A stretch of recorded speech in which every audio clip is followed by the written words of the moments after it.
the city of Poughkeepsie's finest, not the Poughkeepsie City School District's finest, the city of Poughkeepsie's finest. Front and center. You can't? Oh, too bad. Over here, behind us. It's a little tight. Say it loud, say it proud. I pledge allegiance to the flag of the United States of America and to the republic for which it stands, one nation, under God, indivisible, with liberty and justice for all. Let's give them a hand. Yay!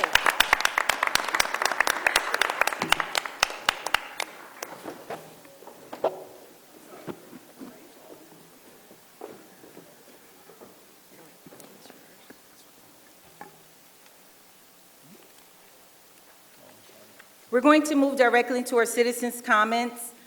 We have a microphone. We're going to ask our technical staff to please pull up the policy specific to our citizens' comments, which is policy 2370.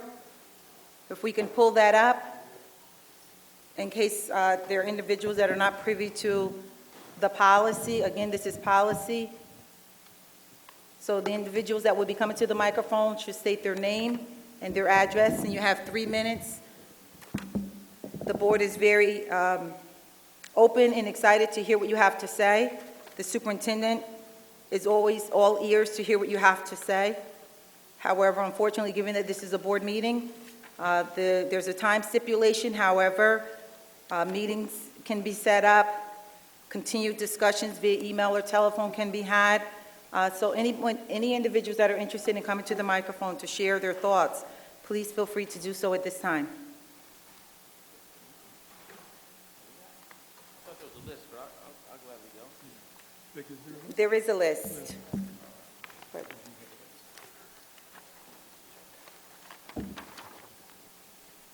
Hello, my name is Giovanni Mazzarelli. I'm a local chiropractor in Poughkeepsie. I grew up here in the city of Poughkeepsie my entire life. My new address is 25 Husky Hill Road, right in the town of Poughkeepsie. I just want to make the board aware and other parents aware and teachers aware of what's going on now in New York State. Recently, they removed the religious exemption for vaccinations. I'm not sure if you guys are aware of that or not. But with that, they removed our freedom of choice and the right for a parent to practice his religion freely. It's strictly an attack on the First Amendment, clearly an attack on the First Amendment, our religious rights.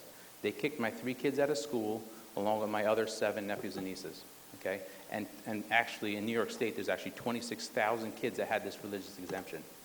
So they mandated that either, you no longer have this religious right to choose what you're putting in your body, that the government is now going to decide what chemicals go into your body, okay? This is a big deal. This is a big problem. Not if you for vaccination or not for vaccination, but the fact that the government now wants to decide what goes into your kid's body. I have a big problem with that, okay? And everyone should have a big problem with that. 4 months later, so September, you have to do 43 mandatory shots before you got into school, so 43 mandatory doses. Just now, they're voting in January, they want to increase that number of shots. They want to add 3 HPV and a flu shot every year. That's another 20 shots, 20 doses that they want to give our children, regardless of what we feel or think. They're taking away our parental consent. They're taking away our parent control. And this is happening in the middle of the night, and people don't know. Parents just don't know. And I really feel that we need to know this. We need to spread this. We need to understand what we're really giving up. Because today it might be something that you think is great. Hey, I think it's great. These kids need the MMR and blah, blah, blah, especially because of a big outbreak. A big outbreak. They're freaking out about a big outbreak. Nobody died. Nobody's died in the last 20 years. They had like 3 measles deaths from measles. It's ridiculous that you stamp upon people's rights for 3 measly deaths. Meanwhile, when you have deaths from the actual measles vaccine, you can look it up, CDC, Center for Disease Control, people literally die from adverse reactions from their shots. More people that died in the last 20 years. So what is this really about? It's about money. We're being deceived. And they're taking away our parental rights. Not only that, so they have 43 shots now. They want to mandate 20 more. They didn't pass that law. And I'm urging people to speak up and say something before the law passes. Because once the law passes, it's a lot harder to reverse back. But when the government or anyone decides that they're going to decide what goes into your kid's body, you better think about it twice. Because today it might be something you like or think is a good idea, but tomorrow, what does it bring? And tomorrow's arriving right now. It's already 4 months later, and they're going to mandate 20 more shots. Not only that, they have a law that they're proposing that they're going to allow a 14-year-old child to decide consent without the parents knowing. That's a bill. Look that up. They want to allow your child to decide, your 14-year-old child, they're going to allow their 14-year-old child to the nurse to come in and say, would you like this shot? This is good for you. And they want your 14-year-old, they're taking away our parental control, and we need to be very, very smart and educated about this. And we have to just say to ourselves, is this right or is this not right? Because they're going to do it, and they're not going to stop. Thank you. Thank you so very much, sir, for sharing the information with us. The board is privy to that. As a matter of fact, it was on the front page and the New York State School Board Association's newsletter that they send out monthly. They did a spread on that. So thank you very much for sharing the information. I would like to talk to you, and I would like to talk to you, have a meeting with you, and see what your position. What's your position as a school? What is your position at the school? Excuse me, sir. This is not an interactive conversation. So what you can do is, Ms. Torres is the board clerk. She can give you information, email addresses specific to the superintendent or myself. I don't have a problem. And if you would just like to have a discussion, not whether as a board member or as an individual citizen, I have no problem doing that. Good evening, everybody. My name is Carlo Mazzarelli. I'm a local architect. I just want to share a couple things with you. My kids also have been thrown out of school. My kids are healthy. There's nothing wrong with them. I also am involved with CYO basketball. I coach soccer. Our kids are getting sicker.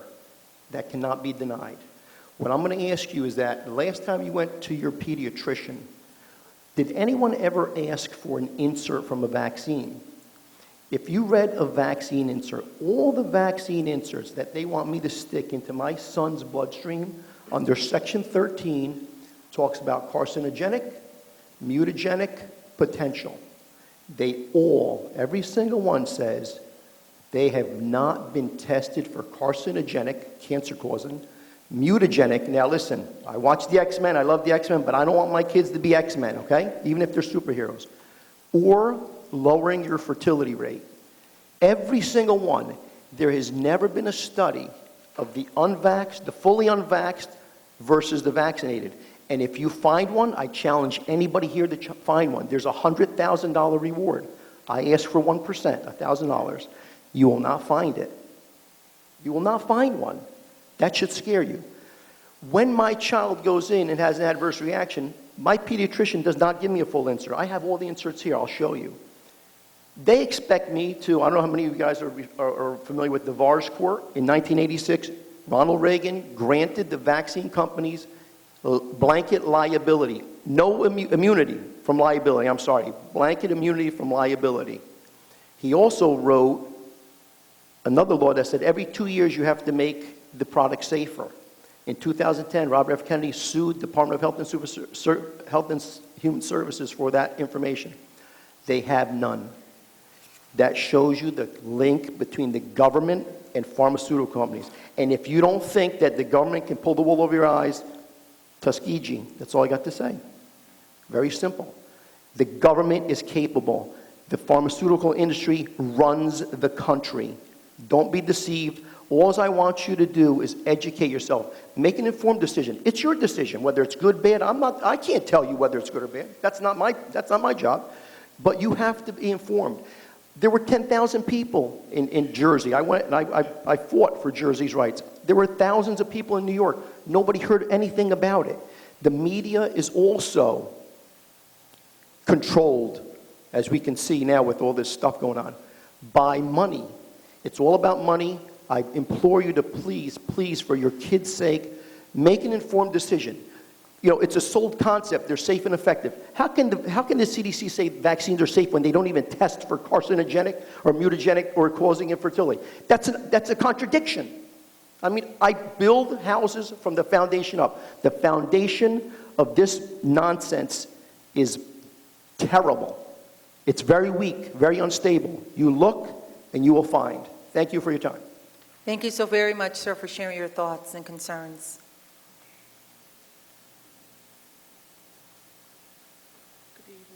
Good evening. This is emotional, so please accommodate. Good evening. My name is Melinda Aaron, and I live with my 2 children at 12 Lown Court, about 50 yards that way. First, I'd like to greet you, Dr. Rosser, board education members, guests, students, everyone in attendance. I comment this evening from a unique viewpoint. I'm a recently retired employee of this district. On February 1st, 2018, I finished teaching chorus at the middle school after also having taught music at Clinton, Morrison, Krieger. Currently, I substitute teach for music in the district. I've lived in Poughkeepsie for 35 years, including the 16 years I taught in this district. I'm also a district parent. My older child graduated from here in June 2018. My younger child is set to graduate a year early this coming June. So I'm a commenting citizen who lives in the district, retired from the district, subs in this district, and most importantly has children who were and are in this district. I think that gives me a unique perspective. Here's what I'm commenting on.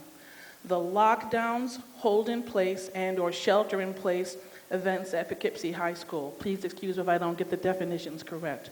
Their frequency, their severity, the number of students, faculty, and outside adults involved, the presence of police and as many as 5 police vehicles, the actual and potential injuries, the social media aspects, and the haunting possibility that these events could be worse. Further injuries, property damage, and possibly casualties. I don't want to sound fatalistic, but when I hear past reports of guns being brought in or near Poughkeepsie High School, at the very least, I'm going to be a concerned parent. It's not my intent to blame any district staff. However, I ask you all to imagine a scenario.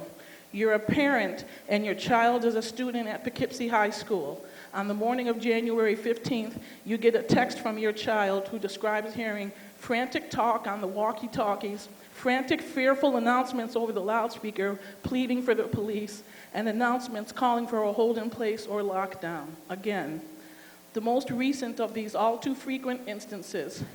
Through the text, your child demonstrates an undeniable degree of anxiety, frustration, and fear.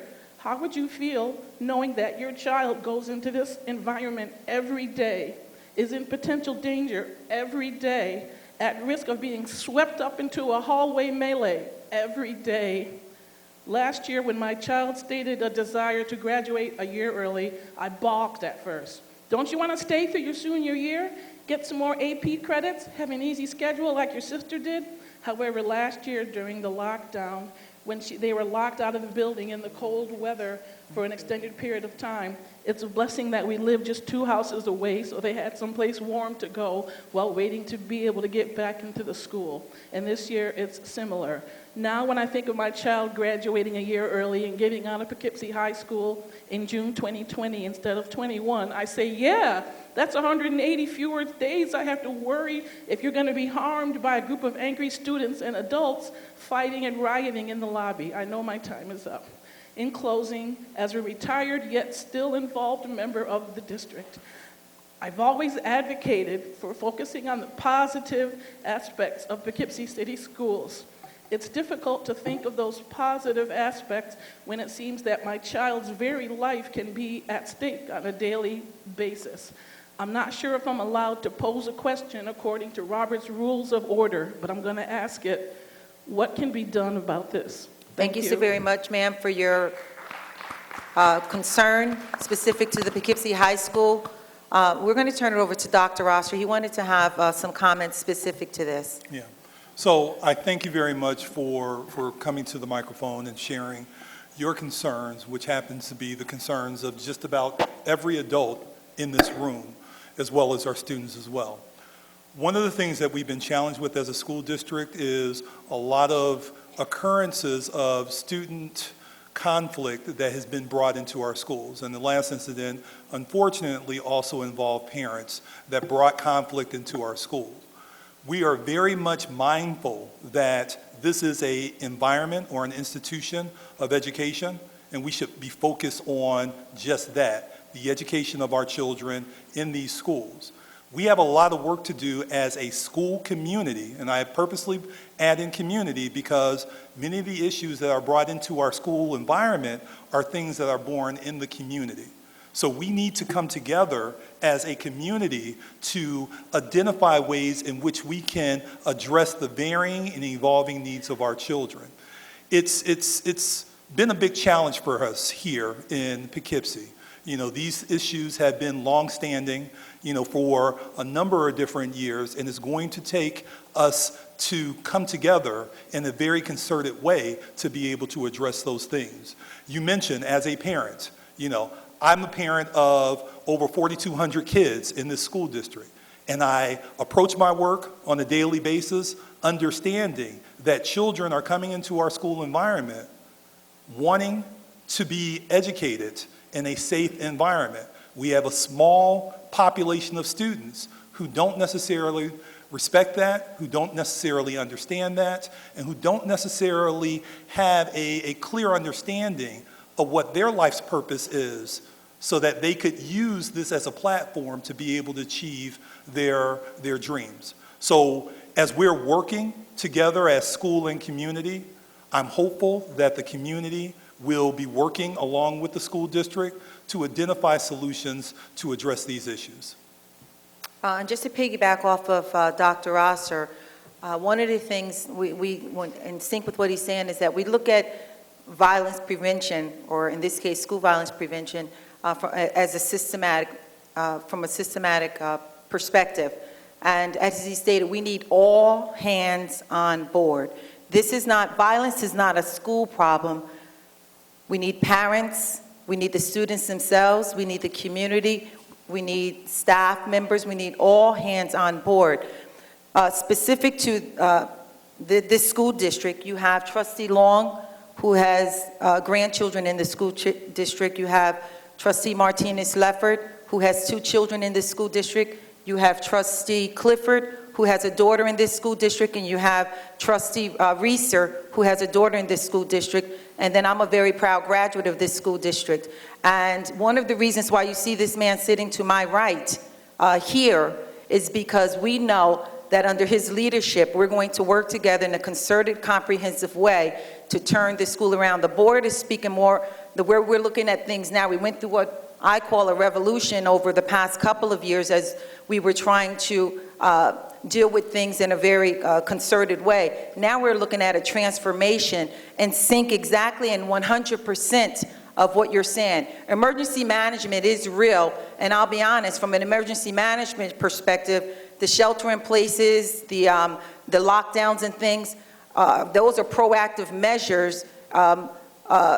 Should things really be occurring? I don't know the situation 100% here as far as, I'm not privy to the frequency. You said daily. I was not, I'm sorry, sir? It's just not daily. Yeah, so It's more frequent than it should be, but it's not more daily. frequent than it should be. And we agree with that, and we support you in that. But here's what we're going to promise you, the superintendent and the board, is we're going to work together, and we're assuming that you as a former teacher here, you as a substitute teacher, that we're going to work together comprehensively and cohesively to do what's right for these students. Trustee Long and I are both graduates of the Poughkeepsie City School District, and we had an excellent education.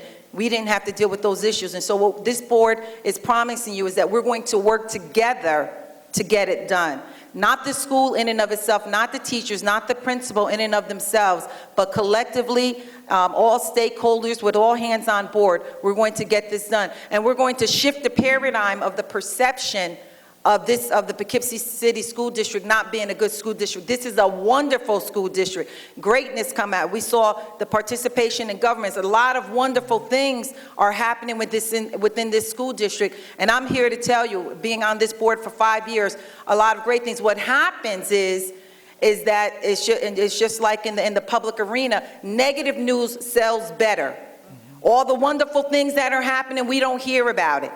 We have great things that are happening in this school district, and we're going to continue to celebrate them. Dr. Rosser has done an exceptional job and I hope all of you put forth your email, because he has a superintendent briefs, and he talks about the good, the bad, and the ugly.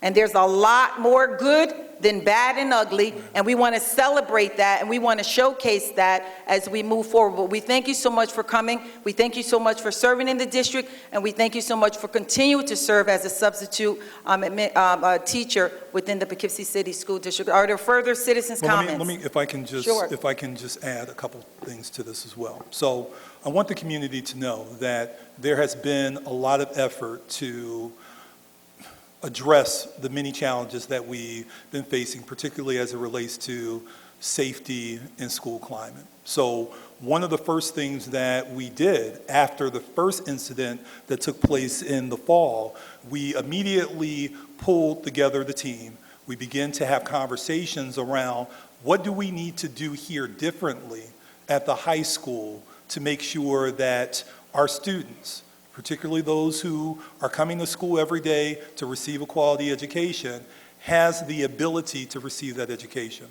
So the team came together, identified a number of areas that need to be addressed. I will most certainly point to the fact that the teachers here at Poughkeepsie High School have stepped up and they have done things differently in order to make sure that when it comes to students transitioning from class to class, from lunch to class, et cetera, that transition is much more smoother.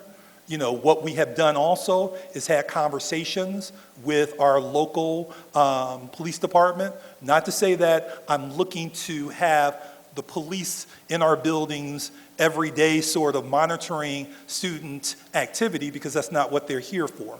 But to have conversations with them so that we can then determine in what ways can we strengthen our collaboration, because if there's things that are happening outside of school that can be brought to our attention prior to school, that we can then address those situations.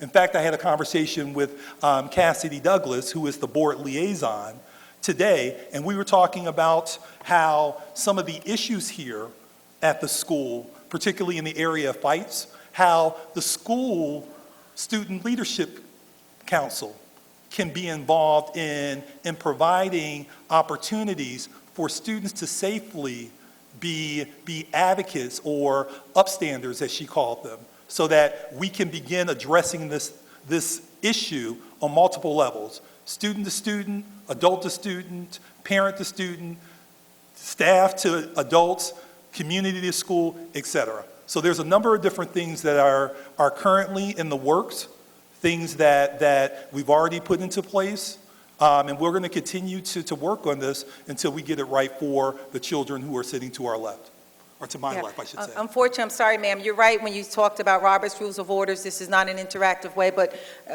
we would love to meet with you, Dr. Rosser, his team. If you would like, even with board members, that's fine. But I would say even, if you have an opportunity, stay till the end of the meeting. I would love to have conversations with you. Well, thank you so very much for coming to the microphone and sharing that important information with us. Are there further citizens' comments? Goalie was going to get up.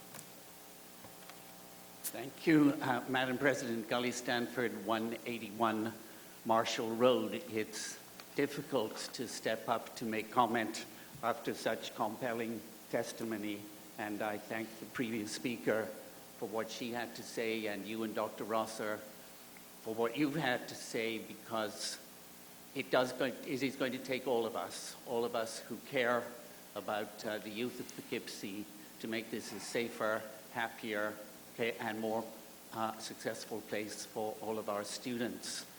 And I hadn't been anticipating testifying this evening, but I do want to say that as co-chair of the implementation committee for the county's Path to Promise, which is working so closely with the Children's Cabinet, safety is one of the 6 domains that the county executive is making a priority for our youth, age 0 to 19. And so that I will carry this message back to the county executive of how this room was so focused you could hear a pin drop as we discussed the issues of the safety and the comforts of our students. That's not why I lined up to speak, however, because I notice that you have stepped up the meeting space here. I think it's wonderful. I think the stagecraft is wonderful. I think it's good to see the board elevated. I think it's good to see the senior staff. I think it will lead to better interaction and more effective board meetings, better communication. However, Madam President and members of the board, is it not sad that we cannot turn on these 8 lights over your head so that we can see the screen, we can see you, and see the staff? You know, these lights are working. We cannot turn them on because the power to turn them on is vested in an exclusive contract with an external provider who has to be paid to come in here and turn the lights on. That is a shame. It is exactly 1 year since I testified to you about the dilapidated state of this wonderful auditorium's technical facilities, the lighting and the sound. There are 3 good reasons we should make this whole. One is so events of this kind can be seen as well as heard, and that this facility can be rented so that, as it was in previous years, bringing in as much as $250,000 a year to help our stressed budget. Secondly, we need to give the young people of Poughkeepsie opportunities to learn those production skills which will make them competitive employees in the performing arts industry of New York, which is one of the greatest industries in New York. They can get there from Arlington, they can get there from Beacon, they can get there from Hyde Park. They cannot get there from Poughkeepsie High School until we give them access. And the third thing, because I want to defer to the very wise comments of the previous speaker. Jane Alexander, the chair of the National Endowment of the Arts, once said that the young man who picks up a paintbrush or a clarinet or a lighting system is less likely to pick up a gun or a needle because he has better things to do. If we have after-school activities in this building and in all our buildings and extended day activities that bring out the creativity of our youth, we will be a safer and more wonderful place. I'm sorry for going over time, but I thank you for the opportunity. Let me just, thank you very much, Thank Mr. you. Sanford, as always. As you were speaking, and you mentioned about the lights and the exclusive contract, one of the things that came to mind was, remember back in the 80s, the 90s, where, it was fashionable to see on someone's T-shirt, on someone's sweatshirt, property of? Everything in this room, with the exception of the people, of course, it's the property of the Poughkeepsie City School District. And under my leadership, we will gain control over any sort of contract that doesn't give me as superintendent the ability to turn on the lights when I want to turn on the lights. So I will guarantee you that, currently we have a contract that we have to respect because, of course, a contract is a contract. However, once we can either vacate that contract, we will, or once it comes up time for renewal, I won't be making a recommendation to renew, particularly in the event that these lights could be used on a day-to-day basis to support our students maximizing their potential, or after-school opportunities for our students to maximize their full potential as well. Mrs. Sanford, I'll just say this. We know that contracts are legal and binding, but if Dr. Rosser's this specific situation is any reflection of things that he's already done, he finds ways, he will find a way. This, I can guarantee that some way, somehow, that this is going to be remedied under his leadership. He was not aware of it in the board. We've been dealing with so many things that this did not even rise to the occasion, except now that we're up here, for him to be privy to the situation.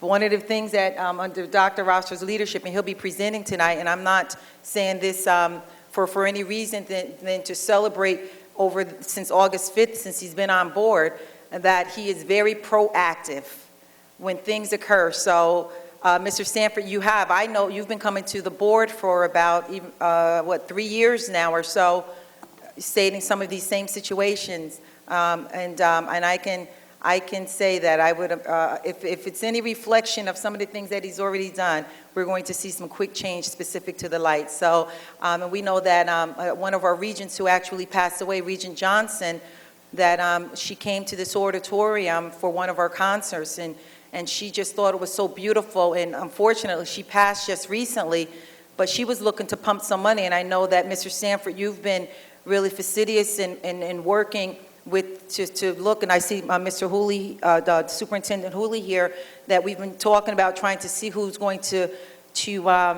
become the new regent of this area, and that's something perhaps that we should remind them that the former regent did mention that, so I think let's keep that on the burner. Yeah. Are there further citizens' comments? Thank you all so very much, and thank each of the 4 individuals that did come to the microphone. We take seriously your comments and your concerns, and as I said, Becky, would you, Madam Board Clerk, would you please wave your hands, wave it in the air, wave it like you just don't care, okay? Please, feel free to give her your contact information. She can give you our information because we're an interactive board and we do communicate within policy with individuals. And I know that Dr. Rosser is very active in the community and meeting with individuals. At this time, we're going to continue to move forward. I'm going to turn it over to the Superintendent, Dr. Rosser. He's going to come forward with A number of things. a couple of things. The BOCES Student of Distinction, and we, as I said, the Superintendent of BOCES, Dutchess County BOCES is here, Dr. Cooley. He's going to mention there's a Catherine Street Martin Luther King Jr. honoree, and he's going to introduce the Student Liaison report, and then he's going to bring forth a strategic plan. But before he does that, I have some comments before he goes into his presentation. So if you can, sir, just lead out on the others, that would be great. Okay, so I want to thank Dr. Cooley and the wonderful team at Dutchess BOCES for all that they do to support the Poughkeepsie City Schools, but more specifically, all that you do to support the students who happen to be attending classes and other supports that Dutchess BOCES provides. At this point in time, I want to introduce Dr. Richard Cooley. He is the District Superintendent of BOCES, which is the District Superintendent over all Dutchess County school districts. Thank you, Dr. Rosser. And really, I'm going to pass the microphone to Kenneth Lewis June. Kenneth is the coordinator of in-district programs. These are BOCES programs that are actually situated in schools throughout the county. Kenneth?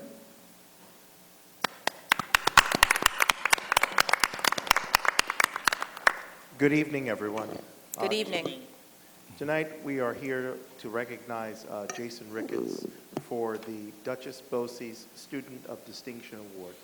This award is only given to 9 students over the course of the school year from over 3 educational programs. Jason is an outstanding young man who attends BOCES classes at Arlington High School. Jason has always put forth his best effort in the classroom. He participates actively in every learning task presented to him. He will ask for help when he needs it and is persistent, making sure that he does his work correctly. He's well liked by and respected by these teachers, his peers, and the staff at Arlington High School. His positive attitude and strong work ethic have propelled him to excel in our work-based learning program. Every job coach and manager who has worked with Jason over the last 5 years has reported that he's a hard worker, and he's focused, pleasant, and very cooperative. Last year, Jason received the Student of the Month Award that is given by the Rotary Club here in the county at the recommendation of his job coaches. Jason is deserving of his recognition, and he will be missed in our program when he graduates in June. I'd like to just say to Jason if he could just stand. And please give Jason a round of applause. And his parents and his teacher is here as well.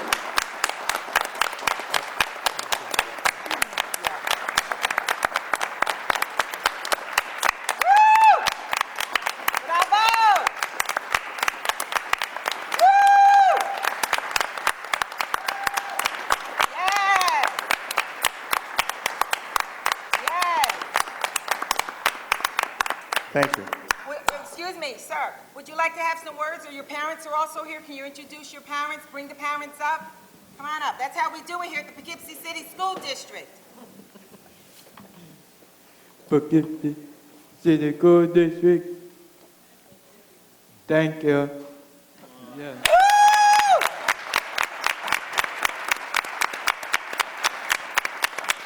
I'm Jason's teacher, Maureen Maloney, and I do just want to say that Jason is, I would take 1,000 Jasons in my classroom. He is just such a wonderful kid, and we can hope that more kids are like him, and his parents should be really proud of him.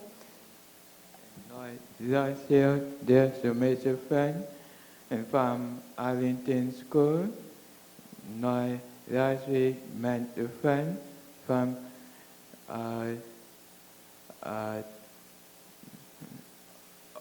all from Arlington School. Beautiful. Yeah. Mom, would you like to have words? Mom? No? All right, woo! Thank you.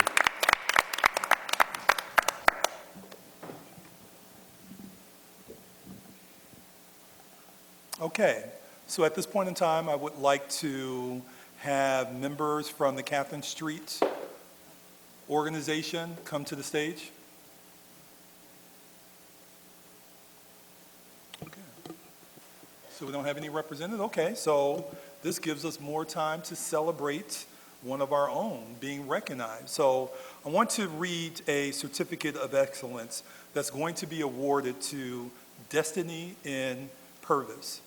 In recognition of your hard work, dedication, and achievement as a student of the Poughkeepsie City School District, the Poughkeepsie City School District Board of Education commends you on a job well done on being selected as a youth honoree at the 29th Annual Martin Luther King Jr. Breakfast, which will be this upcoming Friday, awarded on this 22nd day of January 2020.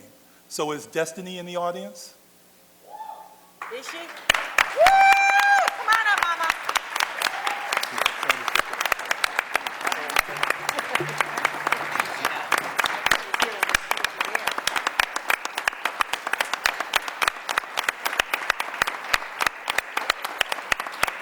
All right. Woo! Yes. Yes. Can we give Destiny the mic, because on Friday, you're going to be speaking. So you need to start here, honey. Show them what you're made of. Can we give her the microphone, just have some words? All that fabulous hair. I'm sorry, I really was not prepared to speak today, but thank you, everybody. Thank you, the Catherine Street Community Center. I know none of them are here right now, but I want to thank my mom, too, all my teachers, all of that. Y'all hear me speak, y'all hear my speech on Friday, so thank you. All right.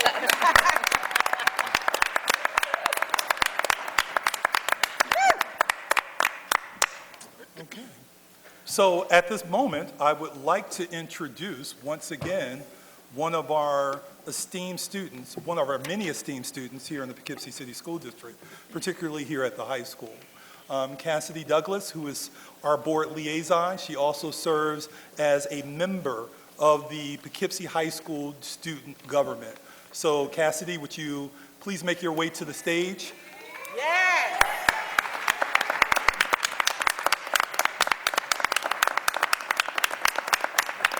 As I and the board have stated many times over, one of the things that is most critical for the success of our schools is making sure that when it comes to our students' voice, that our students' voice is being elevated.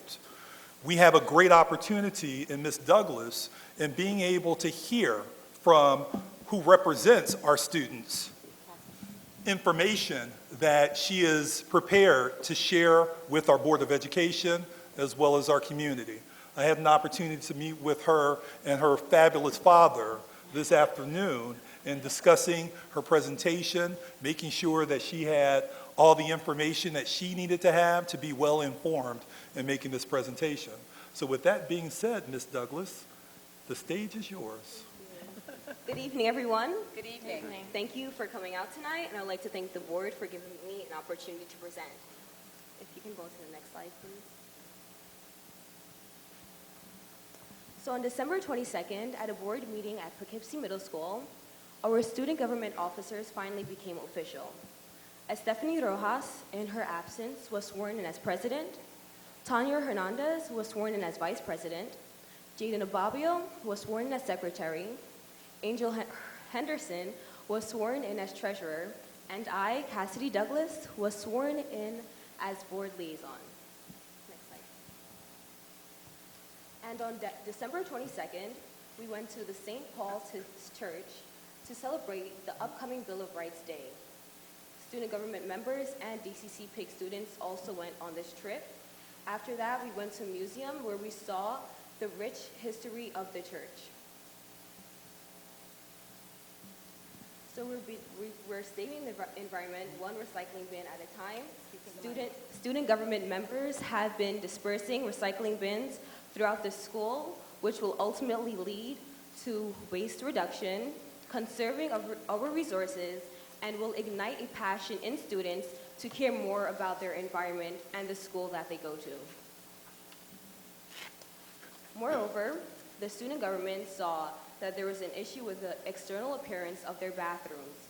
So they decided to fix the external appearance of their bathrooms by painting decorative stuff and flowers on the bathroom. However, there is always something, for every good thing, unfortunately, there is bad things, but those unfortunate things can be fixed. Fights, which have increased as of lately, will decrease the student safety environment that we are trying to decrease, and it will also decrease the reputation of Poughkeepsie High School. Unfortunately, it will increase the police presence that is in our school. Fortunately, student government and the board is coming up with a resource or a safe space where students can resolve their conflicts in ways that don't have to deal with fighting.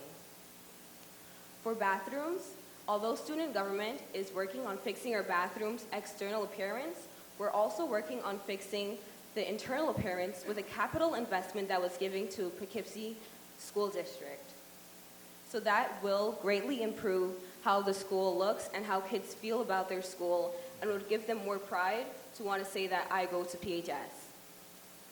Last but certainly not least, the security guard, the lack thereof, is decreasing the safe environment that we are trying to create for students.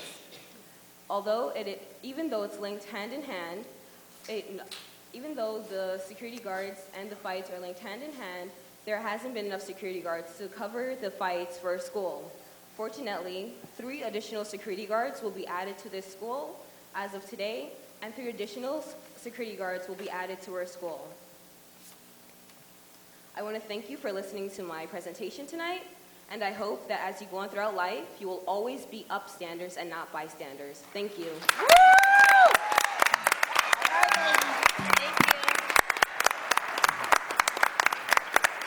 So if I can just, thank Ms. Douglas once again publicly for her courage, her leadership in sort of sharing all that our students here, particularly the student government, are doing to support the growth and elevation of our wonderful school environment.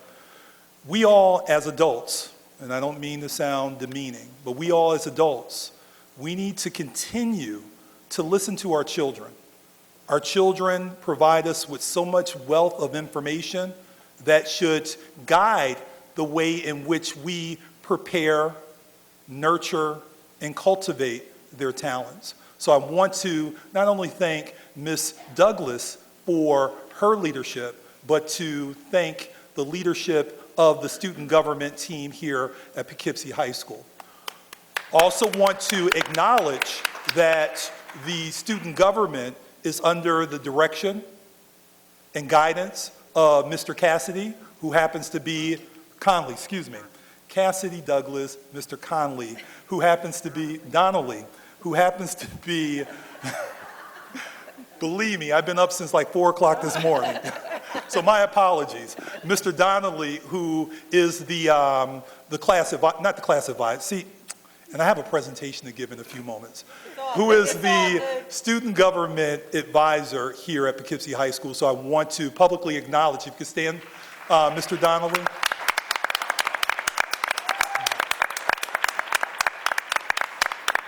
I also want to acknowledge Mr. Duran Wilson, who is my staff member, who is over and supportive of all the student governments district-wide. So once again, thank you for, students, thank you for your presentation. You know, as mentioned, you know, there's a lot of things that we're challenged with as a school district, but it's refreshing to hear when students want to be a part of the solution. So I want to thank you and applaud you one last time.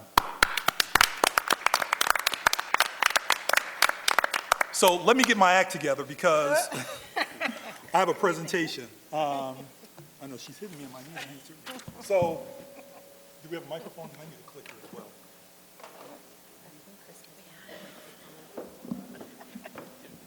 Watch out for those cards now. Sure.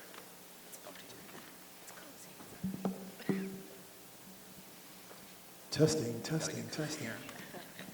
So I want to thank everyone for being here this evening. Of course, this presentation is a very important presentation because this presentation basically summarizes my first 100 days on the job. As many of you are aware, particularly those of you who have been party to the fireside chats, individual meetings that I've had with various stakeholders, that I have been in the district, analyzing the district from A to Z, acknowledging, understanding the many challenges that we have, but not only doing that, but also developing the foundation for which we are going to improve the quality of education for our students so that when it comes to them identifying and understanding what their potential is, that we're providing possibility for that. And not only that, but we're also providing them with pathways to be able to maximize their potential. So this report that I'm giving you is essentially a report of my first 100 days, which is an inclusive of a lot of activity that has taken place.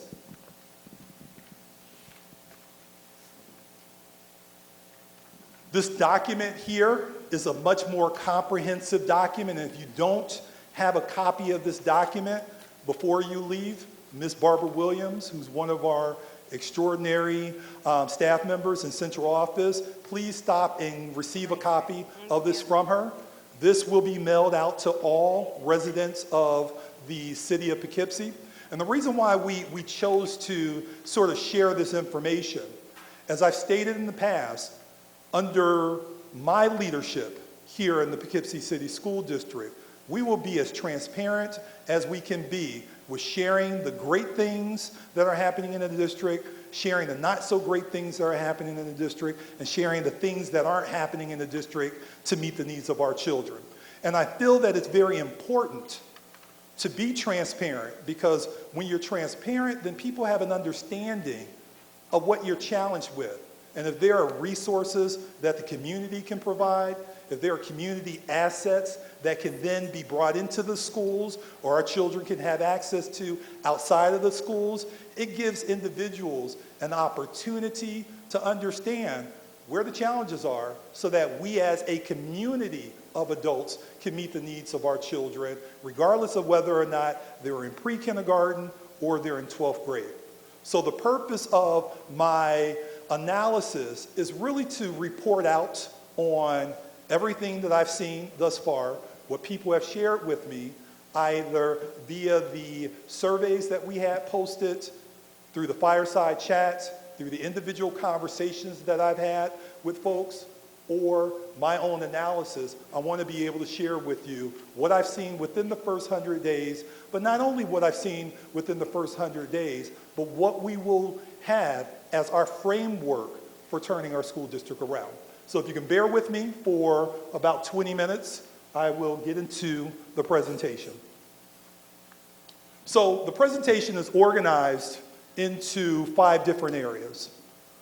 Of course, I want to share with you our newly created Poughkeepsie City School District mission, because this provides us with a vision of what we need to attain moving forward for our children. I want to talk about the strategic planning process. So for those of you who had the opportunity to participate in the fireside chats, understand that the strategic planning process, which will result in a 5-year strategic plan, is a 4-phase process. What I'm presenting on this evening is the first phase of that process. The key findings: what have I uncovered? What has been shared with me? What has the community said about the Poughkeepsie City School District that we all need to be cognizant of as we're working collaboratively together to change, or let me rephrase that, to improve the outcomes of our children? Our shared vision for education. What do we want for our children to be able to receive via our K through 12 or our pre-K through 12 environment? And then, of course, next steps, which will be the framework in which I present to you on how we're going to structure our work moving forward. So, our mission is we are champions of children who inspire and nurture the whole child by providing innovative, high-quality educational opportunities that prepare all students to embark on individual paths of success in a globally diverse community. So as I mentioned, for those of you who were part of the fireside chats, that myself, the board, members of my team, we all came together at the beginning of the year, understanding that this would be a year of change, to talk about what do we really aspire to do as a school district for our children, and that we needed to not only be able to articulate that amongst ourselves, but be able to share with the community in a very succinct way of what we're aspiring to do for our children. And I'm just going to touch upon a couple of things real quick here. So, number one, we're all champions of children, regardless of whether or not you have a child in the Poughkeepsie City School District or you don't. As adults, it is very important that we all hold dear to us that we're in positions to be able to influence and impact student learning, achievement, and success in very unique ways. Regardless of whether or not you are a citizen that doesn't have children in the district, whether or not you're a clerical person in the district, whether or not you're a teacher, administrator, or someone who just comes in to volunteer. We all need to hold ourselves as champions for children, because children do what? They look up to adults. They expect adults to be able to work with them, to help them to, number one, identify what their potential is, and then to be able to provide pathways for them to maximize their potential. We're interested in the whole child. Although we're an educational institution, I take the whole child approach. I want to make sure that not only are our children successful academically, but that our children are successful when it comes to their social, emotional, and wellness needs as well. We want to, of course, as an educational institution, provide innovative and high-quality educational opportunities for all of our children. And when I say all, just not the ones who are taking AP or those who are in advanced classes. We want to make sure that we're developing an educational environment that meets the needs of the child with the most extraordinary needs that any child could have. I will share with you, and many of you heard before, that I was one of those children. When I was in elementary school, I was classified with hyperactivity. You couldn't keep me still.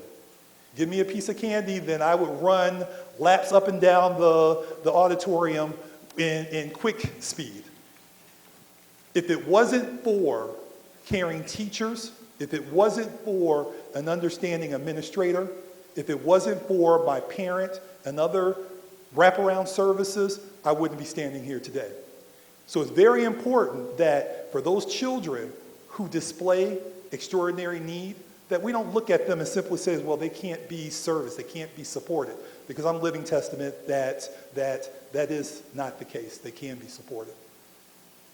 We want to make sure that we recognize our students as individuals. So when it comes to our students, we don't want our students to have to sort of be relegated to traditional classes that may not necessarily fit their mode of learning. We want to be able to connect with our students based upon their individuality. And by connecting with our students based upon their individuality, we want to make sure that we're providing them with pathways to be successful. And not pathways to only be successful here in the school environment, but also to be successful once they transition across this stage into either a career of their choice or a college of their choice. So from August 2019 to December 2019, as I mentioned, this has been phase one of the strategic planning process. From my professional analysis, visiting all facilities, meeting with district and school administration and community stakeholders, reviewing reports and internal and external audits, conducting 4 community fireside chats, having 8 special sessions with students, parents, staff, the philanthropic community, business stakeholders, and local and state government officials, I have yielded a lot of information in which I synthesize in the document that many of you are holding either in your right hand or in your left hand, or in the case of Ty Douglas, he has it on his lap because he's looking to read it a little bit later on. And the information that is contained in that document is a synthesis of everything that I've learned about the Poughkeepsie City School District within the first several months of my tenure here. I'm going to go over them in a very high level, but as my pastor used to say, who happened to be my grandfather, you know, you can hear the word, but make sure that you're referring to the source to receive the word. And not to equate my document as the Bible, because it's not, but there's going to be a lot more information in that document than I present tonight. I don't want to keep everyone here for until 12 o'clock midnight, because many of us, and I'm looking at Ms. Popkins, we have to get to work tomorrow morning for our children. So the first key finding, in which I categorize as students and academic achievement. Findings indicate there is a need to develop a system of standards-based teaching and learning utilizing a curriculum designed to support student learning and success at every grade level, pre-K through 12th grade, and student post-secondary endeavors. So it's not enough, or should not be enough, for us simply to get kids across the stage. We need to be vested in what they're able to do with what they've learned in our pre-K through 12th grade environment. We need to be preparing students, as our mission statement indicated, to be able to compete in a globally diverse community. Findings also indicate that technology should be integrated in student learning. Academic, social, emotional, and wellness services and programs are needed not only during the school day, but after the school as well. The mother and former employee of the Poughkeepsie City School District, and thank you for your service, shared a reality that we're experiencing, not only here at the high school, at the middle school as well, and in some cases, in some of our elementary schools, not to the degree of the middle and the high school, that our children really need to have the support services of the community to be able to meet their evolving and in some cases complex needs. We as a school district, of course, being educators, and I have a background in school counseling, I will share with you that what many of us have learned in our teacher preparation programs has not necessarily given us the ability to go deep when it comes to meeting students' social and emotional needs.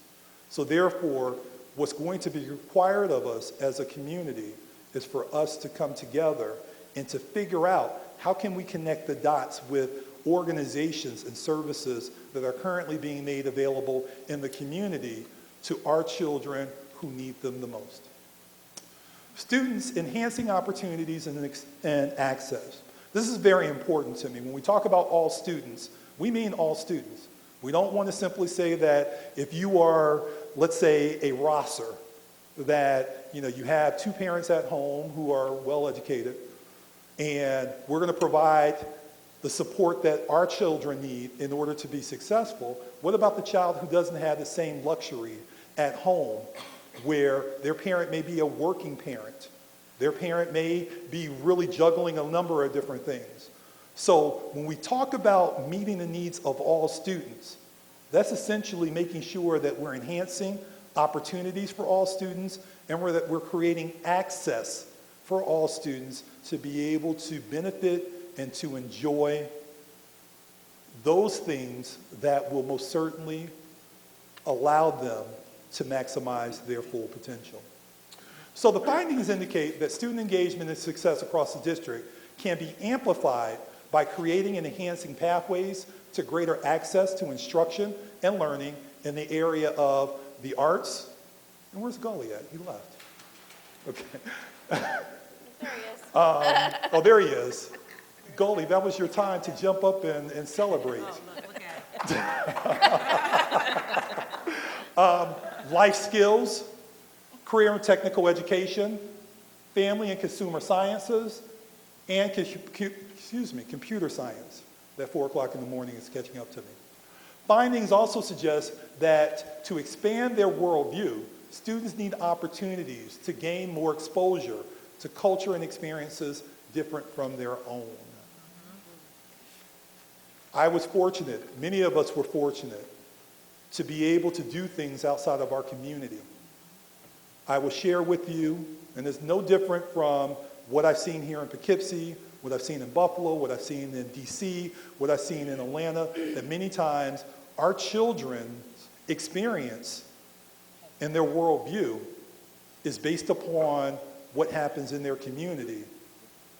And as all of us are fully aware of as adults, it's also defined and informed by what they see on TV and, unfortunately, what social media has out there. We need to expand that so our children are exposed to a lot more than what they had been, particularly those who are confined to their communities. It's not to say that the communities are bad, but it's just simply to say that our children deserve and need to be exposed to a lot more, as many of us have been. Staff, capacity building and support. Findings revealed that Poughkeepsie City School District educators and staff need and want consistent, high-quality professional development focused on instruction, instructional supports for students, culturally and linguistically relevant practices and responses, social-emotional learning, and trauma-informed care. Beyond professional development, staff needs ongoing coaching support in the delivery of effective teaching practices to meet the evolving needs of our children. This one, as I was reading all of the teacher surveys, stood out to me as a great need that we need to provide to our teachers. It's one thing to expect a teacher to graduate from their teacher preparation program with high honors, and then to accept a job in an environment that hasn't always been conducive to learning instruction. It's another thing to think that based upon what teachers have learned, and not just teacher staff in general, administrators as well, what they've learned in their teacher or leader preparation programs is going to equip them 100% to meet the evolving needs of our children. And I went to school in the 70s, in the 80s, graduated in 88. And I will share with you, as all of us can contest to, that education is so much different. Or let me put it this way. What our children are experiencing is so much different than what we experienced when we were in school. Schools, culture, and climate.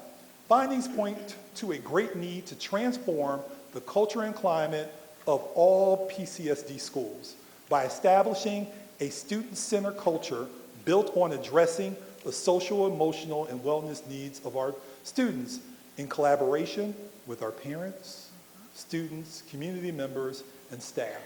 Survey responses pointed to a need to provide students with greater school-based support and social-emotional programming. That's going to be imperative. As I had conversations last week with the middle school teachers and staff members, as I had conversations with the high school staff members, as I've had conversations with building administrators, there is a great need for us to be able to address the social-emotional needs of our children. Because without addressing them, as Ms. Douglas indicated, sometimes it leads to students engaging in behaviors that is not only counterproductive to themselves, but counterproductive to what we're attempting to do as a school district or as a room full of educators, which is to meet the needs of our children academically. Family empowerment, education, and engagement. Findings strongly point to parents appreciating school and home partnerships built on respect, transparency, and a collaborative approach to educating children. Parents express a need not only for partnership, but a need to be supported and empowered as they nurture and cultivate their children outside of school. So I shared with you that when I was younger, I was hyperactive. My mother did not know what to do with little Eric J. Not at all. However, because I had teachers, Ms. Rozier, God bless her soul, who was there to put her arm around me, to not only support me as I was a first and second grade student in her class, but also to console my mother, to simply say, Mrs. Rosser, this is what I found that works with Eric, and if you demonstrate these same sort of strategies in your home, maybe in collaboration with one another, we can get Eric on the right path. District facilities and infrastructures. Findings reveal that our schools are in desperate need of repair and updating. Throughout all surveys, comments emerged describing our learning environments as not being conducive to 21st century learning and instruction. Let me talk about that right now. So many of us have had opportunities to see educational environments in different parts of the country. We may have all had an opportunity to attend a different educational environment outside the Poughkeepsie City School District. And as we have been in those environments, we see that there's a lot of things that are lacking here in our school district that we had access to, or other children currently have access to, that our children don't have access to. We need to change that for our children. Our children need to be given the best, not second best, the best. All right. So one of the things that you will be hearing about very soon is a capital improvements project that myself and the board, under the leadership of Board Member Long, who serves on the committee, will be introducing a capital improvement initiative within the coming weeks. And we're hopeful that during the month of February, we'll be able to roll things out to give people more of an understanding of what that's all about. But let me give you a snapshot. A recent facility studies confirms survey findings and estimates that a more than $100 million investment is needed to provide our students with an educational environment comparable to their peers in neighboring school districts. Our students, parents, members of the community, and staff want better for our children. There's not much more I can say about that. And it's going to require us to really think about, what do we want for our children? How will our children be able to achieve? And we're going to have to address some of our facility concerns. District effective and efficient operations and financial sustainability. Findings indicate the structure and operations of central office has impeded district-wide improvement. Central office staff and operations are integral to district-wide transformation. Rebuilding and restructuring every aspect of central office, from leadership, business operations, and school supports to the management of financial resources, is imperative. And for those of you who were at the last board meeting when I gave an update on our financial accountability, things that myself, the board, is going to be doing, and our chief financial person will be doing to make sure that we're holding ourselves accountable to our taxpayers and to our students. I mentioned some of these things. Recent New York State Comptroller audits have cited multiple areas where the absence of systems and protocols have resulted in mismanagement of financial resources. And as a result, we are dealing with some of those things as I speak right now. And we're working very hard to address those things because ultimately, we need to have a functioning organization that meets the needs of who? Our children. And then lastly, district effective and sustainable leadership. Findings indicate that there is a strong desire for leadership in all areas of the organization to be transformative, effective, and supportive. This leadership must be consistent over time. A need for meaningful and impactful professional development and coaching will also be essential to school and district-wide improvement. So I'm not really a big hierarchy type guy. You know, I am superintendent of schools. However, you know, if there needs to be a table moved, if a teacher needs assistance with talking to little Johnny, I'm the type of person that gets my hands dirty. It is imperative when we think about leadership, we don't think about leadership just from the standpoint of a superintendent, his cabinet, our building principals, other central office individuals, but we think about leadership from the standpoint of adults and us being leaders in our classrooms, with us being leaders on the bus route home, us being leaders in every capacity imaginable that we're here serving our children, and that's going to be key. So these are the findings. The findings aren't something that I would be excited to write home to mom about from the standpoint that they don't necessarily highlight the various great things that are happening in the district. However, the findings provide us with an opportunity to understand what concerns the school community and the areas in which we need to focus on to be able to meet the needs of our children and to be able to transform our school district into one that is better equipped, because we are meeting the needs of some children, but better equipped to meet the needs of all children. So I'm going to talk about that in a few minutes. But I want to sort of establish what I consider to be some general sort of desires, which I call a shared vision for education for everyone. And Erwin, this is on page 6, 7? Okay.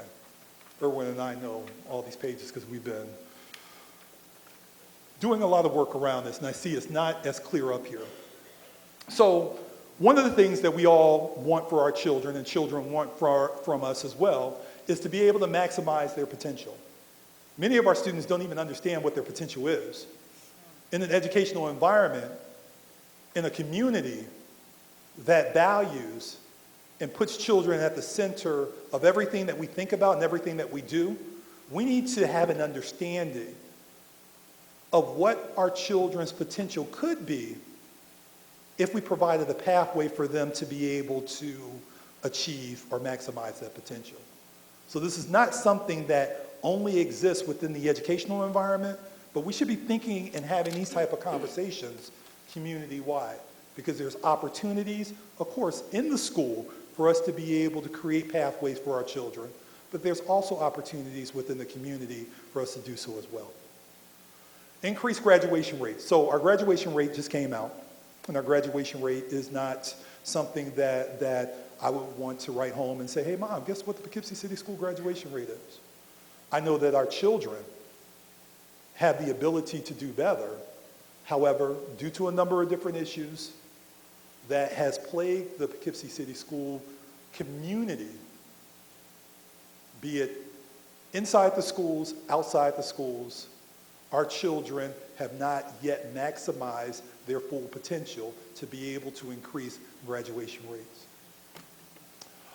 Increase post-secondary options. So Although I'm a first-generation college attender, I value, the pathway of being able to go to college, expand my education, et cetera.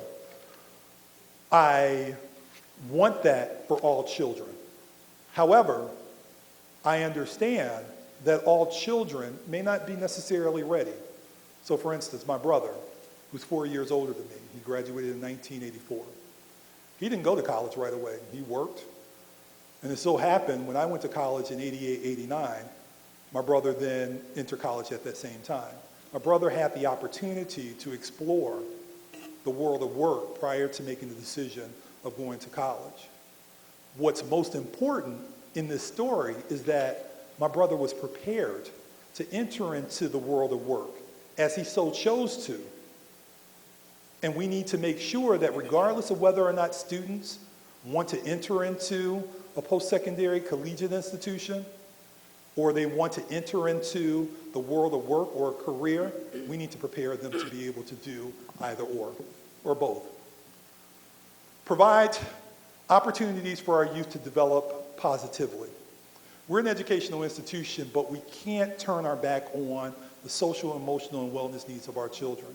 It's going to be very important that as we're working together, that we're providing opportunities, and it may not be direct opportunities, but it may be indirect opportunities for our children to be able to develop as whole children, where their social, emotional, wellness, along with their academic needs are being met. Increase pre-K through 12th grade academic achievement. This is a given because we're an educational institution. We should have high expectations when it comes to our children and them being able to excel at all levels of the pre-K through 12th grade continuum. And then one that sticks out to me most is a cherished pre-K through 12th grade Poughkeepsie City School District experience.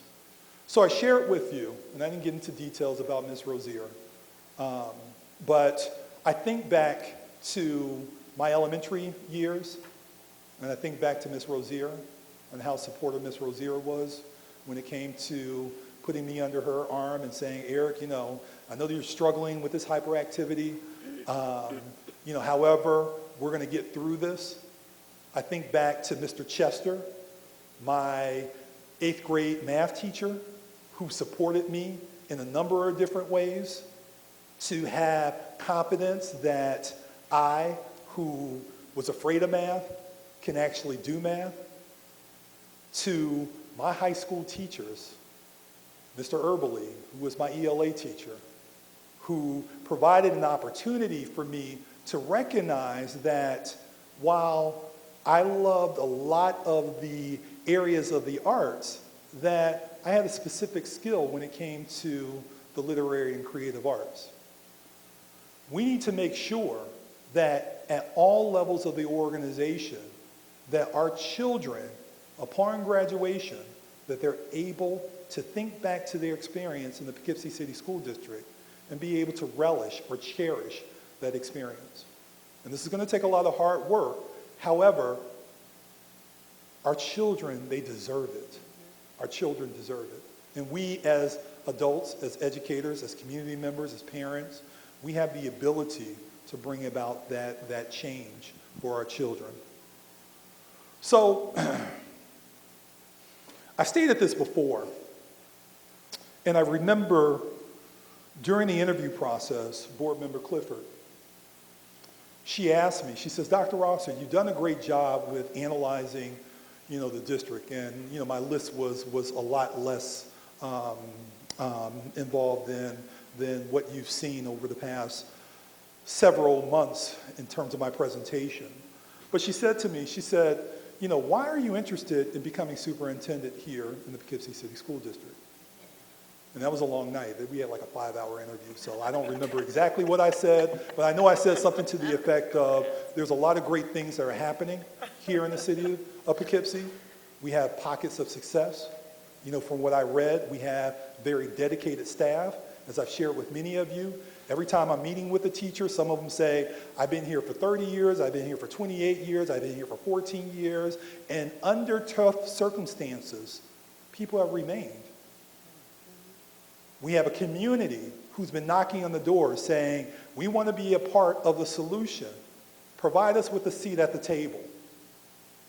We have students who have stepped up and said, I want to be a part of the solution. What's happening here is not something that is normal. I want to be a part of the solution.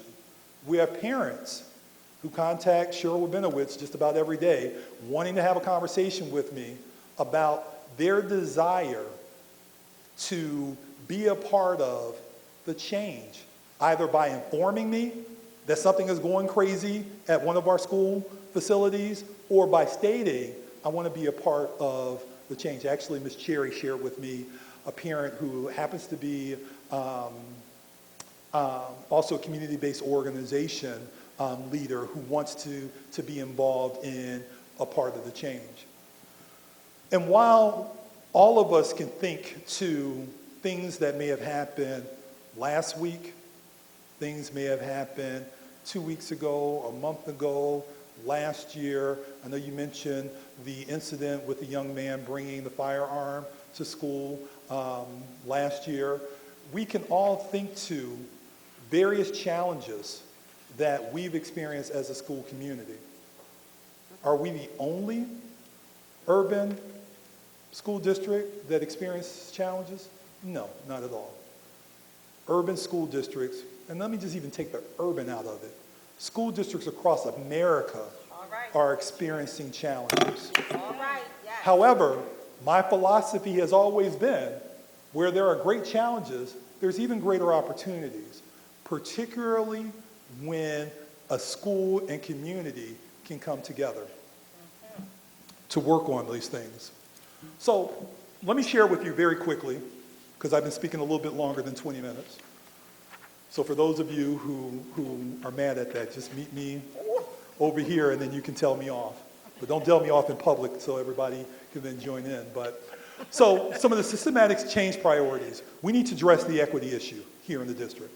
We need to make sure that when we talk about all, that we're talking about all, regardless of whether or not it's a student with a disability, a student with a suspected disability, a student who may be experiencing homelessness.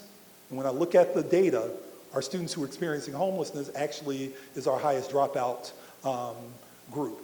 When it comes to students who have extraordinary needs, we need to make sure that we're providing opportunity, equitable opportunities for them to be able to perform just as well as those students who may not have extraordinary needs. Systemic change priority collaboration. District has not always been open to collaboration. I'm very much a collaborator. If I can ask someone, hey, let's collaborate and help me tie my shoe, I would do that, but I won't go to that level. But my point is, it's very important that as we talk about meeting the needs of our children, that we are collaborating as teacher, administrator, parent, school, parent, teacher, whomever, adult to adult is the way I always look at it. And we have been provided with a great opportunity as adults to work together to meet the needs of our children. Communication and transparency. This is important, as I mentioned earlier. It's important that we are transparent as a school district so that the community has clarity as to what's happening behind these four walls that we call a school building. That's going to be critical because if there's resources, if there's supports that are out there, we want to know about them because it's our responsibility to connect the dots to make sure that we're connecting opportunities for our children so that they can be more successful. Staff and student supports. Our staff need to be supported just as much as our students need to be supported. We need to make sure that when it comes to our staff, that we are providing them with the supports they need in order to be experts, to have the most impact on their specific job function. Because it all comes back to this. It all comes back to our children. And if we're working at a high rate of fidelity in a very intensive environment that is strong and supportive, that our children will be the sole beneficiary of our collective work. Systems and processes. As I mentioned, we need to make sure that as a school district, we have great systems and processes in place.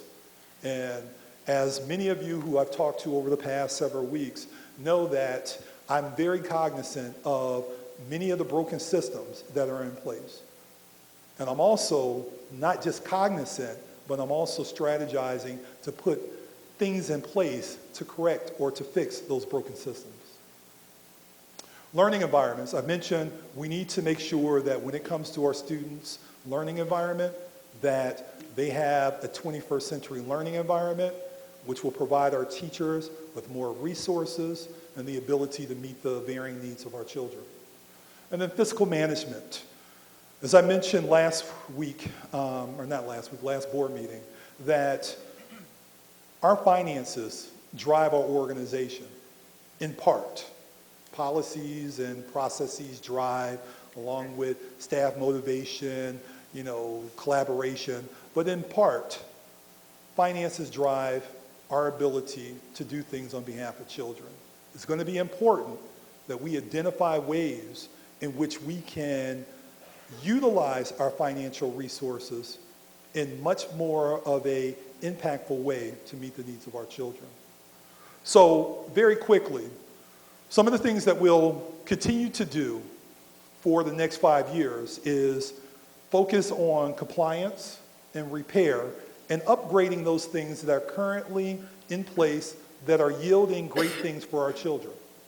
We'll also be improving processes, stabilizing and aligning systems so that there's quality across the system, meaning that one school isn't better than the other, because all of our schools should be equal to one another. And to make sure that in everything that we're doing, that we're effective, that we're efficient, and that regardless of whether or not Eric Rosser is standing up here as superintendent or Joe Smith, who may be the superintendent after me 20 years down the road, that what we put in place is going to be sustainable beyond who stands here as superintendent. So I'm going to skip this real quick. This is just basically the phases for our strategic planning. And as you can see real quick, August through December, phase 1. Phase 2 was November through February. I am proud to say we're actually already into phase 3, so we're kind of ahead of the game based upon the feedback that I've given. So one of the things I'm going to be sharing with you is some of the strategic initiatives that, based upon my analysis, based upon the surveys, based upon what I've seen and other people have shared with me, they want to do on behalf of our children, what we are calling now the Poughkeepsie Education Promise. The Poughkeepsie Education Promise is simple. The district will guarantee pathways to opportunity that will lead to achievement and success in exchange for hard work, commitment, and collaboration of our students and parents. It's going to be key. If we're going to work hard as a school community to meet the needs of our children, we need to meet the needs of our children coming halfway down the line and simply saying, what are you going to do to enable us to be able to provide this for you? So it's kind of like an agreement. Our strategic initiatives to support this will most certainly be a high-quality elementary education for all students, beginning pre-K through here in Poughkeepsie, 5th grade. And let me talk a little bit about the work that needs to happen before this, which is not a part of this, but is most certainly a part of the Children's Cabinet, which I'm co-chairing with Mayor Rollison. We're also, through that opportunity, looking to make sure that there's a direct connection between what children are learning and being exposed to prior to them stepping into our four walls that we call school.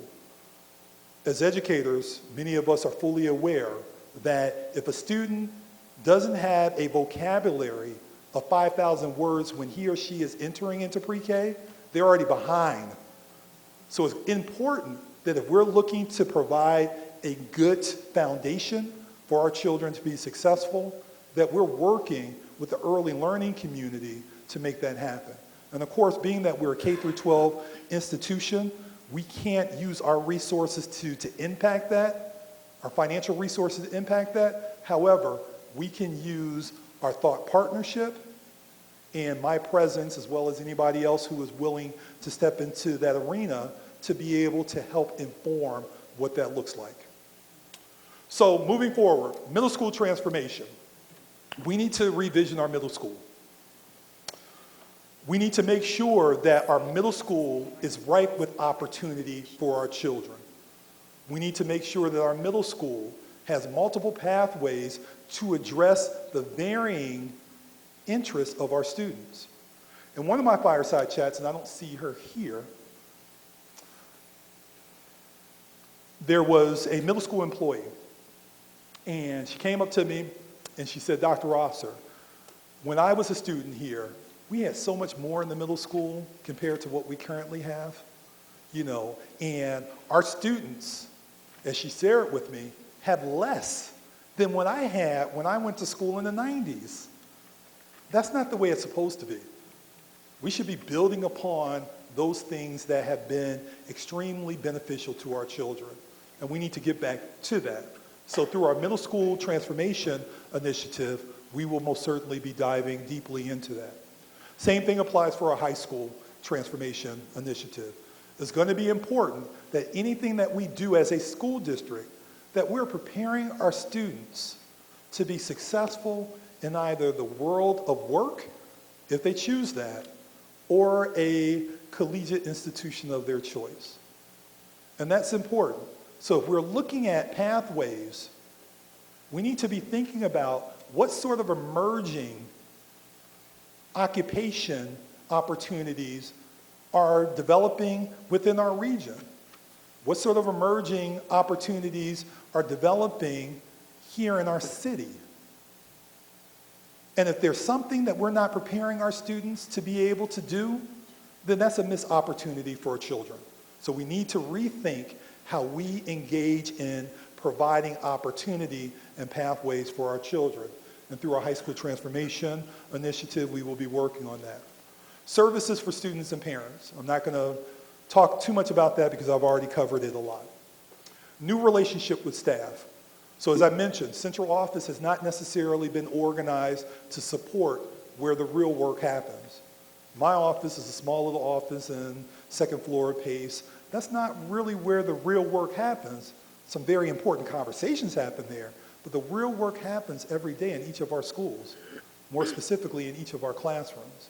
So it's very important that when it comes to how we approach meeting the needs of our staff members, that we're looking at that and we're developing that newfound relationship so that we can move forward with that. And then lastly, new relationship with parents and community.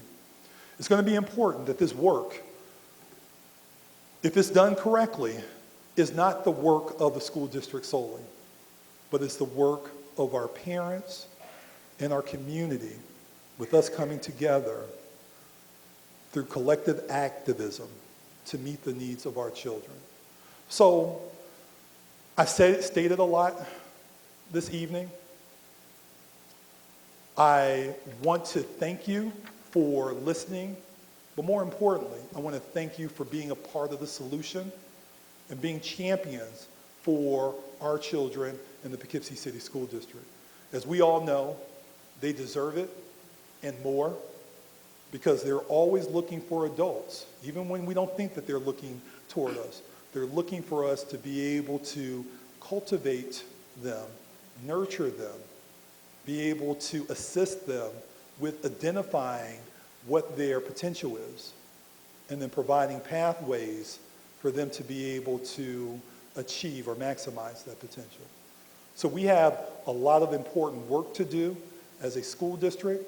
We have a lot of important work to do as school and community. We have a lot of important work to do as school and parents. So I want to thank you for your attention this evening. This is the start, as I mentioned.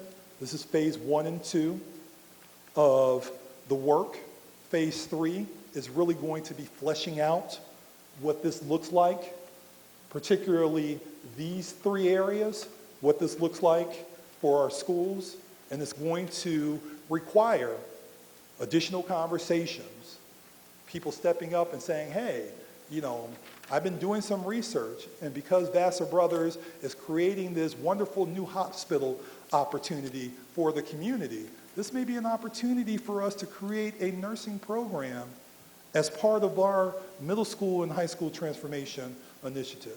So it's going to take a lot more work for us to be able to make this all very real for our children. And I look forward to serving as your superintendent in helping to lead and facilitate this work. And I'm looking forward to working with many of you who will be stepping up and supporting the work in various capacities. Thank you.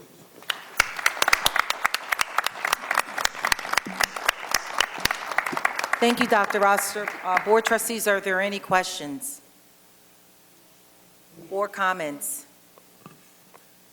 Thank you so much for putting this in a concise, understandable format, and for doing the work that you've been doing.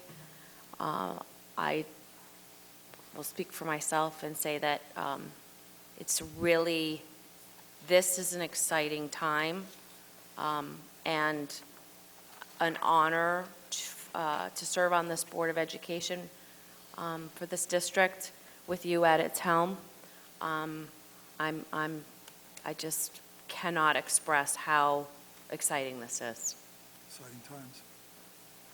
Any other comments? I just want to say thank you for all the hard work. I'm really looking forward to reading the periodical that you created.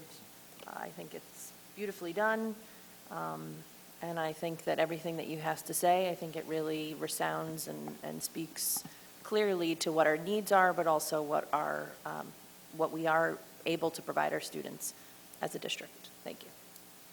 If I can say something real quick, because I was neglectful of saying this. So I want to thank everybody for your contribution in providing information for this presentation, helping to inform me. While the surveys were intended to help inform this document, we have reposted the surveys because the information that is being gleaned from people's perspective of where we can take Poughkeepsie City School District is of utmost interest to not only myself, but members of the board. We've actually reestablished the surveys so that individuals can continue to provide us with feedback that will help inform our action. I also want to thank BOCES and Erwin Goodberg, as well as Desiree and Ellen Scholes, with helping with designing this as well. Thank you.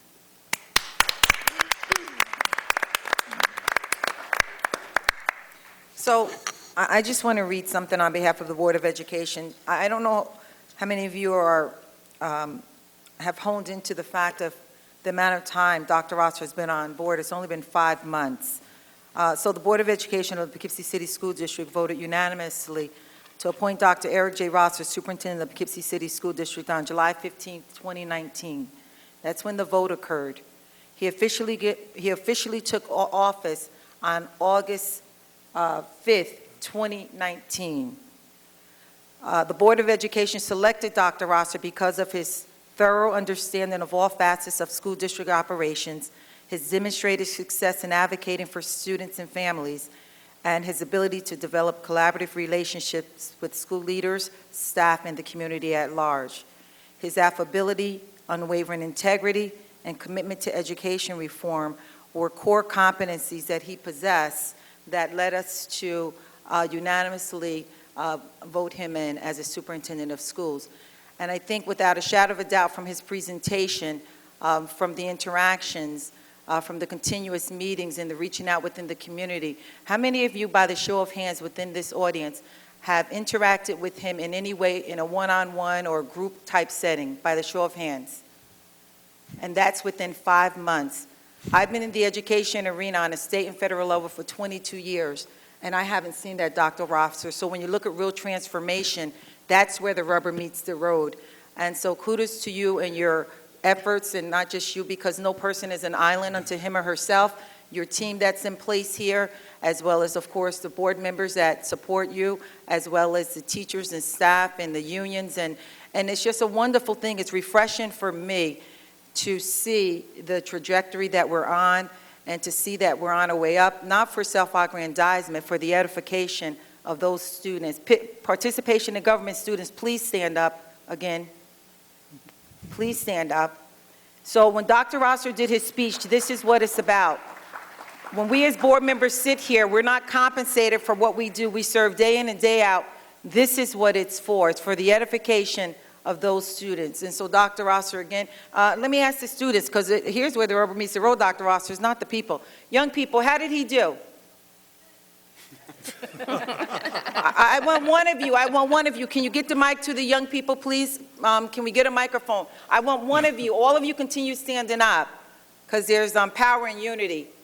But I want one of you, and it doesn't have to be the board liaison, any of you, to talk about something that you learned from his speech, or a couple of you if you want, feel free. What did you learn from his presentation, and how do you believe it will impact you and impact the Poughkeepsie City School District? Any of you, anyone that wants to speak? Oh, she's out. Okay, state your name and your grade, please. I'm Cassidy Douglas. I'm in the 12th grade. I believe that this presentation will not only impact the people right now, but it'll impact Poughkeepsie High School and the grandchildren in our future who will attend this high school. Excellent, excellent. And someone else. We know the big board liaison. She's going to say her stuff because she's tight with us. Hi, my name is Rashayan. I like how he highlighted the problems, and not only highlighted the problems, but he showed us how he's going to try and solve those problems. So I like that. Thank you. Excellent. So that's where the rubber meets the road. Again, Dr. Rosser, thank you for the presentation. Any other young people, would you like to say something? Anyone else? Feel free. Young people? I know there are people who want to be sports commentators and singers and news analysts. Grab the mic. Okay, there's one. Yeah, Hannah from, she's a part of the Superintendent Student Advisory Panel. I like that you gave kind of gave your personal story and talked about how it related to you because it felt very personal. And I also like when we had the superintendent's conference meeting at Dutchess, where we had a lot of one-on-one and students were able to voice their opinions. So I thought that was very helpful. Thank you. Excellent, excellent. Yeah. Any other young people? Now it's your opportunity. Speak truth to power. Speak truth to power. I'm Jeremy, 12th grade. I like how the superintendent stated the problems that are affecting the school district and offered solutions. I would like that other students in the school would be aware of this, because if you do not attend the school meetings, it's really hard to be aware of stuff like this. So, yes. What did you say your name was, sir? My name is Jeremy. Jeremy, so we're going to hold you accountable to ensure that Dr. Rosser gets into the Poughkeepsie High School to do a presentation for the entire student body. Is that all right? Yes. Excellent. There you go. Boom. All right. So thank you all so very much. Let's give our participation in government students a hand again. These are Poughkeepsie's finest. We're going to move to our consent agenda. Are there any items to be removed, board members, from our consent agenda? 7.1. Yeah. 7.1. 9.15. 9.15.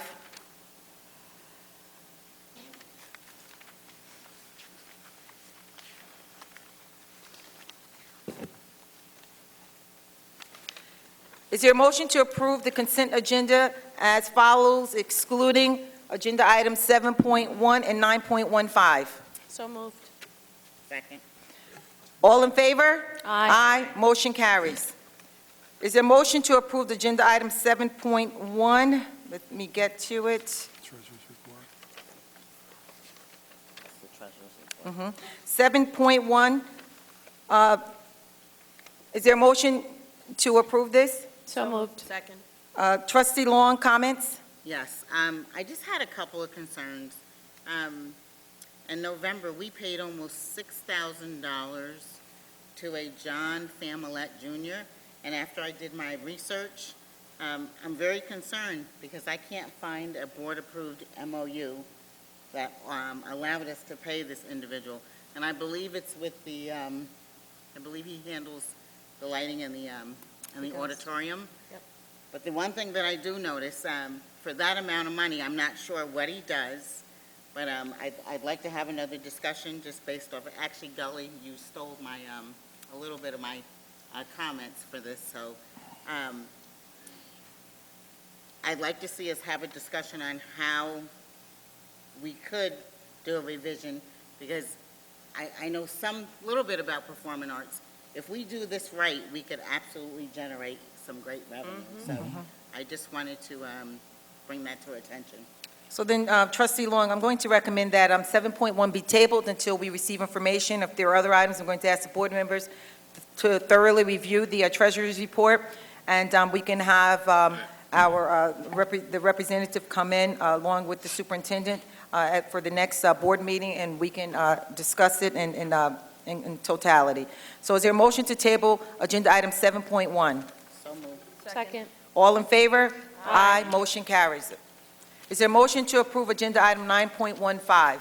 So moved. Second. Discussion? I apologize for not including this in my email with questions that I had. I'm curious if there is a distinction or a difference between a homebound instructor and a homebound tutor.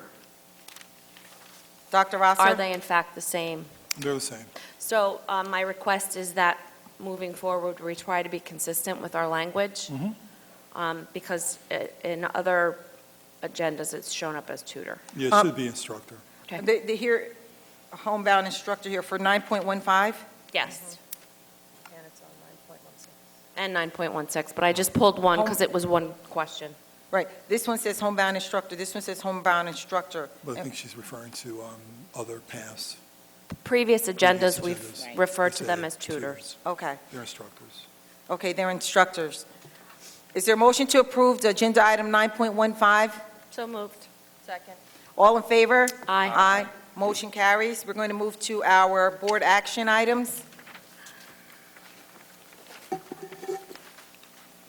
And all resolutions are posted, so everyone can see. I know that there were some, that the board clerk makes copies of some of them, but everyone perhaps did not receive it.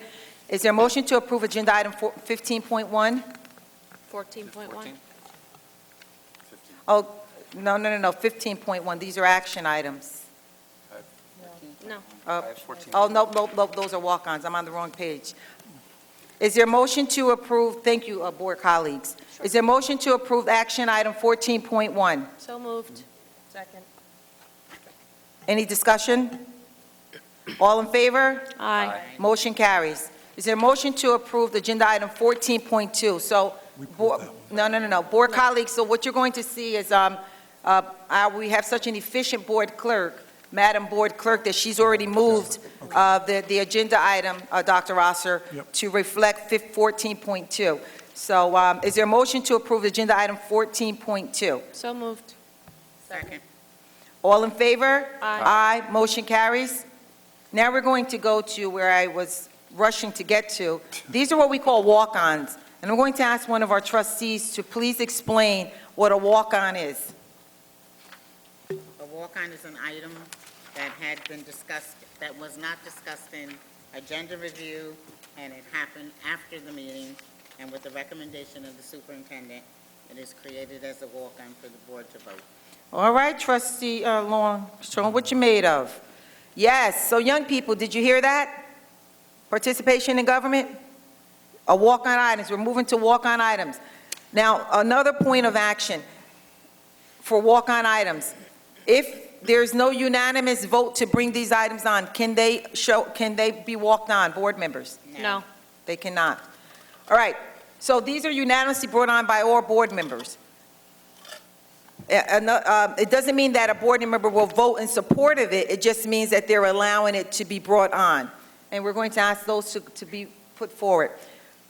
The first one, do we have them? Is it there? Okay. The first one is Agenda Item 15.1, authorization for the board president to sign a contract for the procurement of electricity and natural gas. Is there a motion to approve Agenda Item 15.1? So moved. Did you motion to walk them on? Oh, we need the motion to walk them on first. I was so excited about talking about walk-ons, young people. You see what happens when you be Speedy Gonzalez? You can't be Speedy Gonzalez. You have to take your time, right? Okay. Is there a motion to approve the walk-on of Agenda Item 15.1, 15.2, 15.3? So moved. Second. All in favor? Aye. Motion carries. All the walk-ons have been allowed to walk on by the board members. Is there a motion to approve Agenda 15.1? So moved. Second.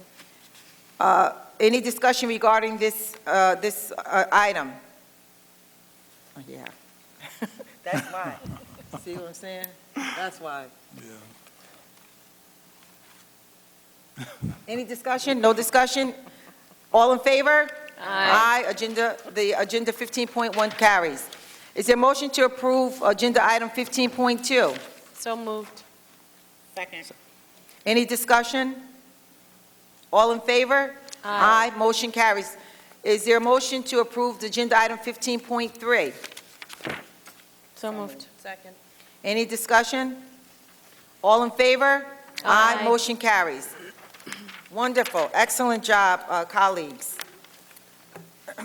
We're going to move to comments from, we're going to start with our superintendent, Dr. Rosser. We're going to then move to Dr. Reeser, then Trustee Clifford, then Trustee Martinez-Leffert, and then Vice President Long. Okay, so I want to once again thank everybody for their patience with this meeting. Has been a long day for many of us. So I'm not going to be too long, but I do want to recognize some very important things happening in our district. As I shared with you earlier, that we have some challenges when it comes to our financial state. And one of the things that the board approved this evening is the consultant of a gentleman by the name of Mr. Bill Hogan to be a temporary addition to our family. He is a retired CFO out of Albany City School District, and he has agreed to come to the Poughkeepsie City School District to be able to assist us with addressing some of our challenges, particularly with this year's budget, as well as developing the budget, assisting us with developing the budget for next year. So Mr. Hogan will be serving as our Chief Operation Officer, who will be here February 1st, and he will serve in that capacity until the end of the school year to assist us with putting some of those financial things in order so that we can work as a organization that's in good financial standing. Additionally, I want to acknowledge Amber Dorsey, who is a CSE chair, district-wide. Is Amber here? Can you please stand, Amber?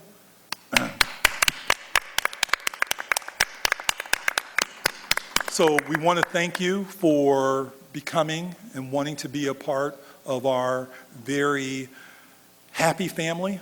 There's a lot of work that we all understand that we need to be engaged in to meet the needs of our children, and we so are pleased that you have decided to become a part of our family, particularly in the area of the Committee of Special Education.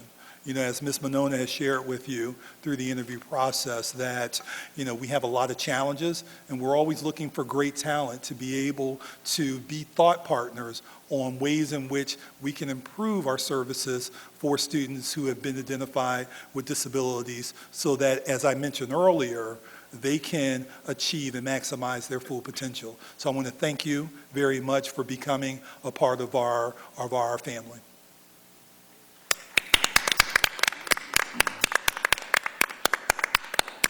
I also want to acknowledge someone, and I'm not certain if she's here. She is?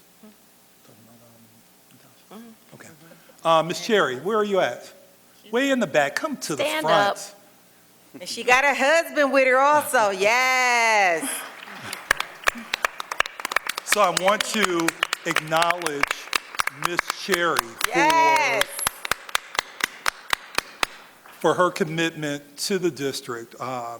Tonight, Ms. Cherry has been awarded her administrative tenure in the capacity of Director of Family and Community Engagement. Ms. Cherry and I have worked very hard to do a number of great things within a relatively short period of time that is going to have a positive impact on our efforts to include school and parents and community within the work that we do. Most specifically, her work around Friday Night Lights, which transitioned to Thursday Night Lights, which then transitioned back to Friday Night Lights, which will be enhanced with one of the things that we're working with a number of members throughout the community will be known as Saturday Morning Lights. So I want to thank you for your hard work and effort, and receiving your tenure this evening.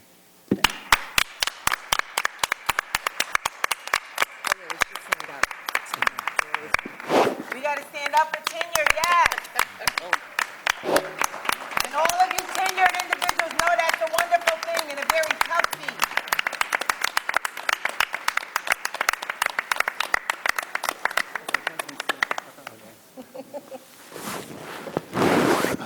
Okay, and then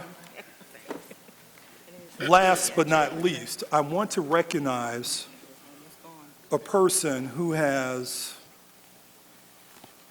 taken the time to be a part of a very thorough process with identifying who we are now calling our principal of Poughkeepsie High School, Kellyanne Royce. Please stand, Ms. Royce.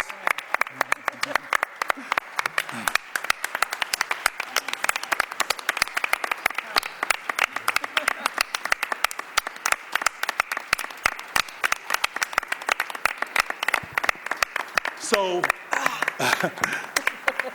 I'm going to give you the mic opportunity to say a few words real quick, but let me say this real quick. Ms. Royce went through a long and tedious process. We had approximately 48 candidates that applied to be principal of Poughkeepsie High School, of which we invited 11 for a first round interview. And we had three separate dates in which we had people coming in, sharing with us their talents, their passion, their commitment, their skill sets with wanting to become the Poughkeepsie High School principal.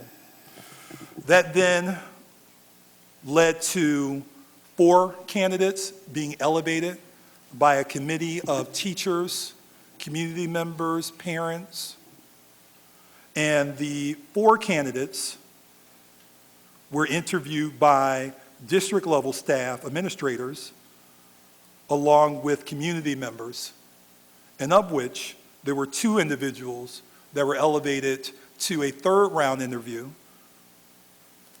And let me back up. Second-round interview was November 9th, and I'm specifically giving dates because I want to share with everyone how expansive and how involved this process was. So October 28th, 29th, 30th, 2019, we held interviews, first round interviews. Second round interviews, November 30th, 2019.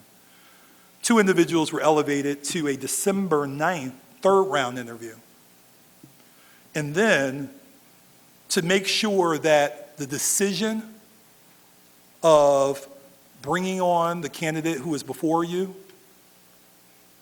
was one that was made with confidence, we held a 4th round interview, which is not typical of something I normally do. But I wanted to make sure that who we would be naming as principal of Poughkeepsie High School was the best candidate that presented themselves and the one that I have the utmost confidence will be able to work with myself, the teachers here, the students, and other staff members with creating an environment and strengthening our current environment to be conducive to meet the needs of all children. And that interview was held on January 8th. I had an opportunity to talk to a number of people, some of which Ms. Kellyanne Royce is familiar with, some of which I did my own intel because I have good friends in New York City who also work for the New York City Department of Education.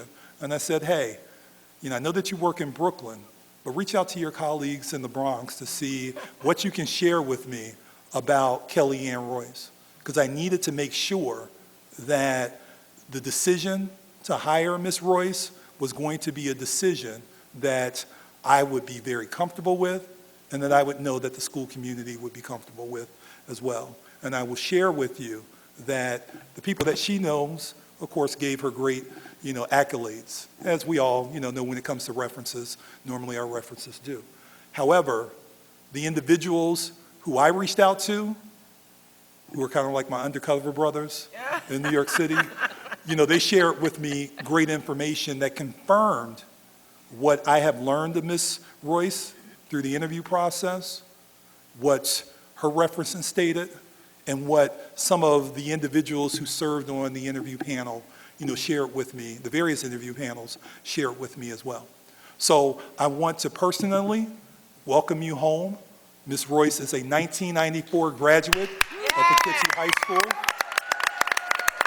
And, with her commitment and her passion to sort of leave a legacy or to create a legacy that would be beneficial to our entire school community, she's chosen to come back home, which is a place, if I might add, that her father and mother also graduated from. So with that being said, Sean, Chris, somebody give her a microphone so she can say some things. Oh, she already has one.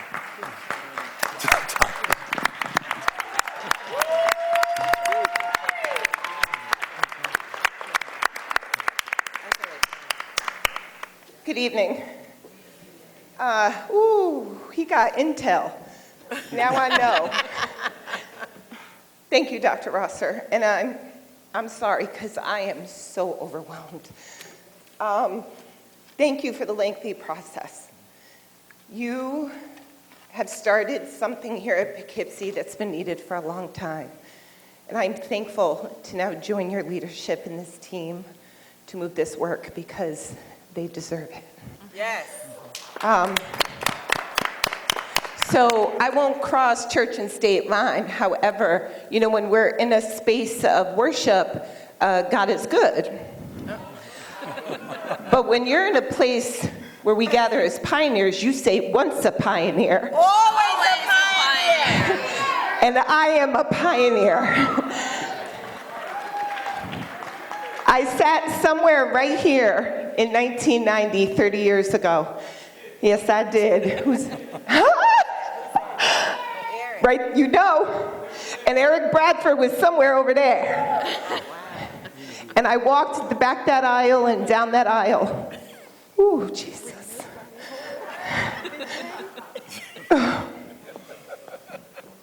And I stood over here. And I walked these stairs. And I hugged Carolyn Jones first. Yes, Carolyn. I hope you're proud I came home, Carolyn. And I walked this stage as a proud pioneer. Yes. And I walked down these stairs and did my, it was 1990, so,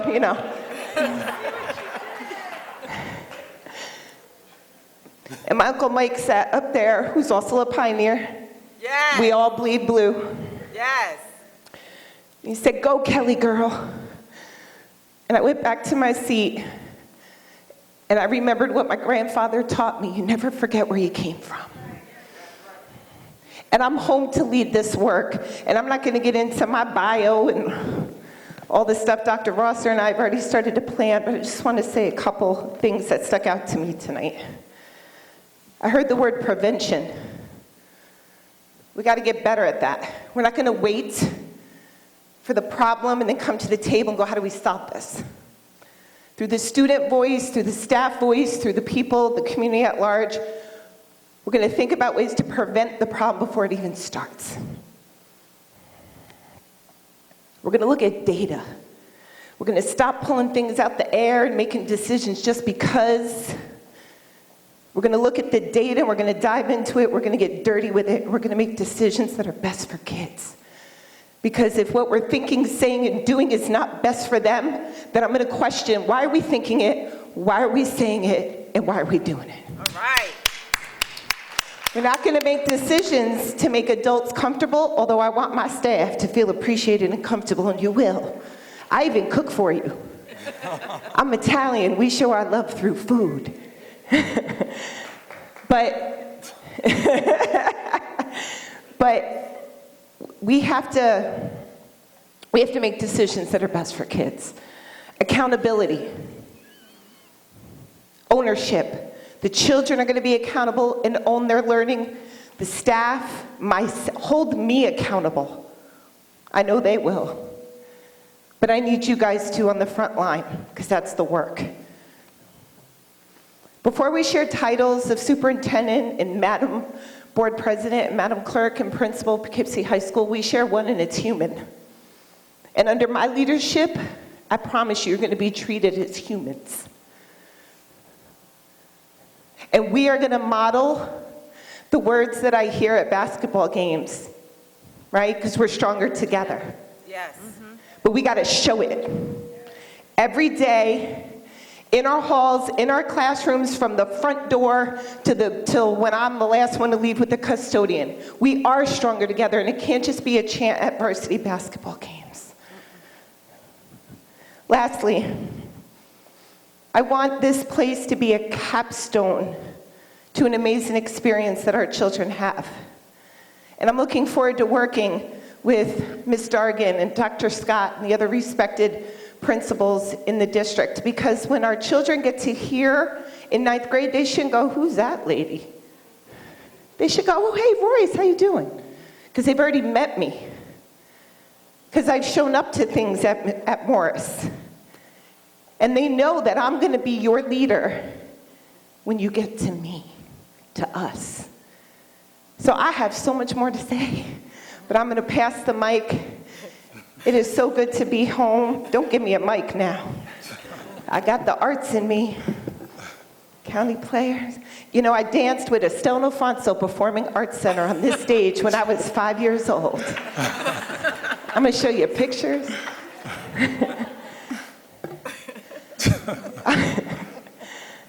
I'm blessed. I'm humbled. I'm leaving a 20-year career in New York City in the South Bronx to come home, because it's time. I'm excited, and again, I thank you for the 11-week process that got a little exhausting a few times, Dr. Rosser, but I appreciated it. I really did, even more so today. So again, thank you. Again, once a pioneer. Always a pioneer. And this pioneer is back home to lead this work. Thank you very much. Yes.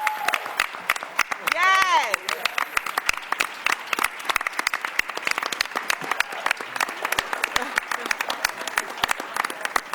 Oh, he knows my father? So the important question is, when is Principal Royce going to start? My dad said to tell your father. So we're right now working on a transition. That transition will be February 18th when we come back from, what holiday is that? I know the kids know what holiday.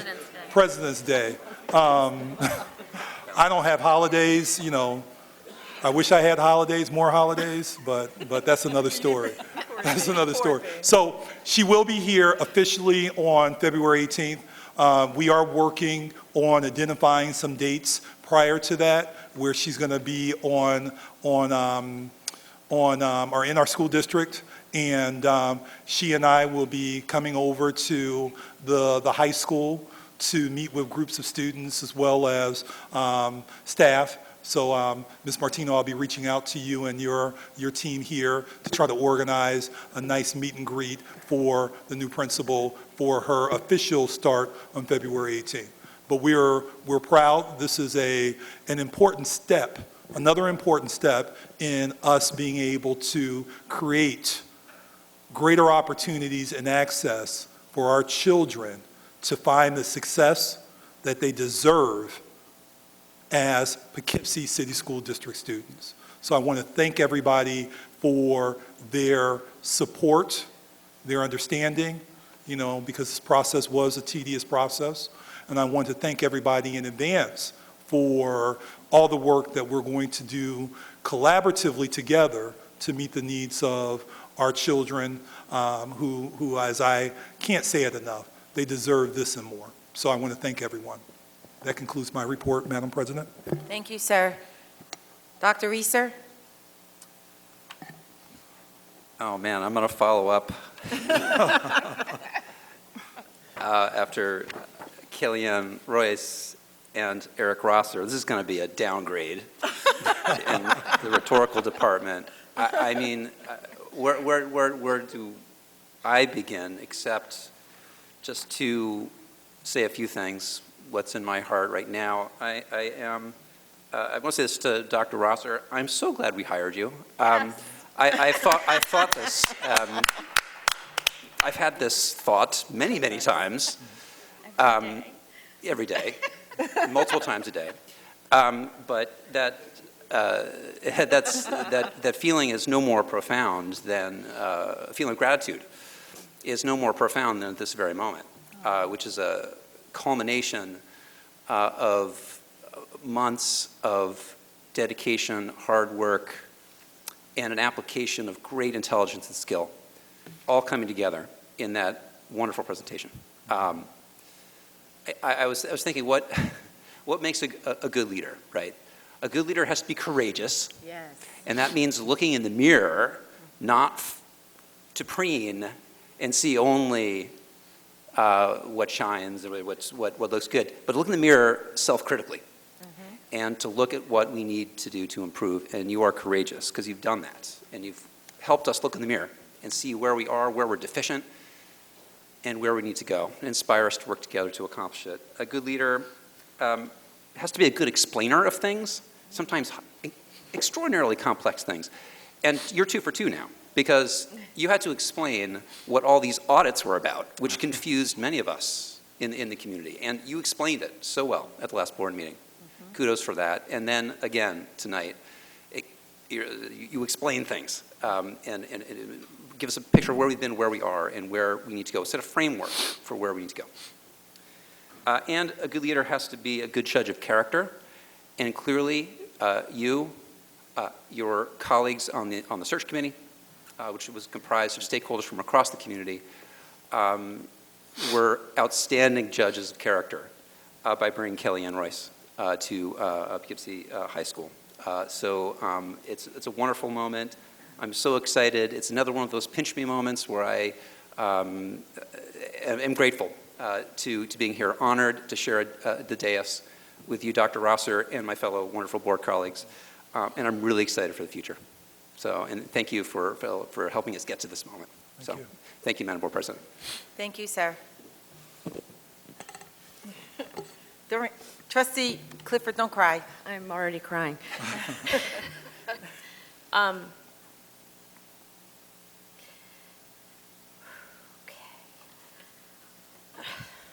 Bear with me for a minute. Okay, we're going to move, actually, gather yourself. We're going to move to trustee. Thank you. We're going to move to trustee Martinez Lefford. No comments. Sorry. Trustee Long. I just have a couple of things. Dr. Rosser, I really want to thank you for taking the initiative with the Children's Cabinet. We had a phenomenal meeting last week. I'm very excited to be a part of it. I just want to thank the community members, the political arena, just everyone, because it was, I don't know how many people were at the table, but I do see the district heading in the right direction. Trustee Long, can you just, maybe in a snapshot, just a little bit about what the Children's Cabinet is, because they may not know, a little bit. We have James Watson there in the audience if we need some backup. All right, come on, James. Come forward. If we can get the microphone to Mr. Watson, who's also very active in our Friday night or Thursday night or Saturday morning lights. Hi, everybody. I'll be brief. You might have heard a little bit about the Kipske Children's Cabinet. There was a press release in the fall, but it's a national model of cities and school districts coming together to bring the community and the school district together to ensure that our kids have the best possible outcomes. We know that the school can't do it alone. We know that a lot of social services reside at the county level. We know that the city has a lot to offer for our kids, and it's a way that everybody who touches the lives of our kids and can offer something to the kids in our community can come together at the table to make sure that our resources are aligned, that our priorities are aligned, and that we're all working together to make sure that our kids have the best possible future in our community. So that's it in a snapshot. It involves a lot of process about getting leaders to the table and figuring out when those meetings are and what the working groups are and all of those things. Those are processes that we're working together to figure out. We're going to be sharing more with the community in the coming weeks and months, and we're excited to do that. And we're also excited for this to be an organization of leadership that listens to our community. Built into this is going to be a serious process of engaging with our community in new and interesting ways. And we hope that you'll judge us by our results. We're very excited. We're honored that Superintendent Rosser and the Mayor Rollison are co-chairing the cabinet. They're putting their executive power behind this. And that's it at a top level. And I'd love for Board Member Long maybe to talk about some of her and my history. We had the opportunity to go to Harvard for a conference over the summer and learn about this. And through her leadership, we've been able to push this forward. So I really appreciate your support, Board Member Long, and I appreciate Board President Watson's support and the entire board's support of this initiative. We really do think it will have an impact on our kids' lives. So thank you, everybody, for your time. Thank you. Thank you.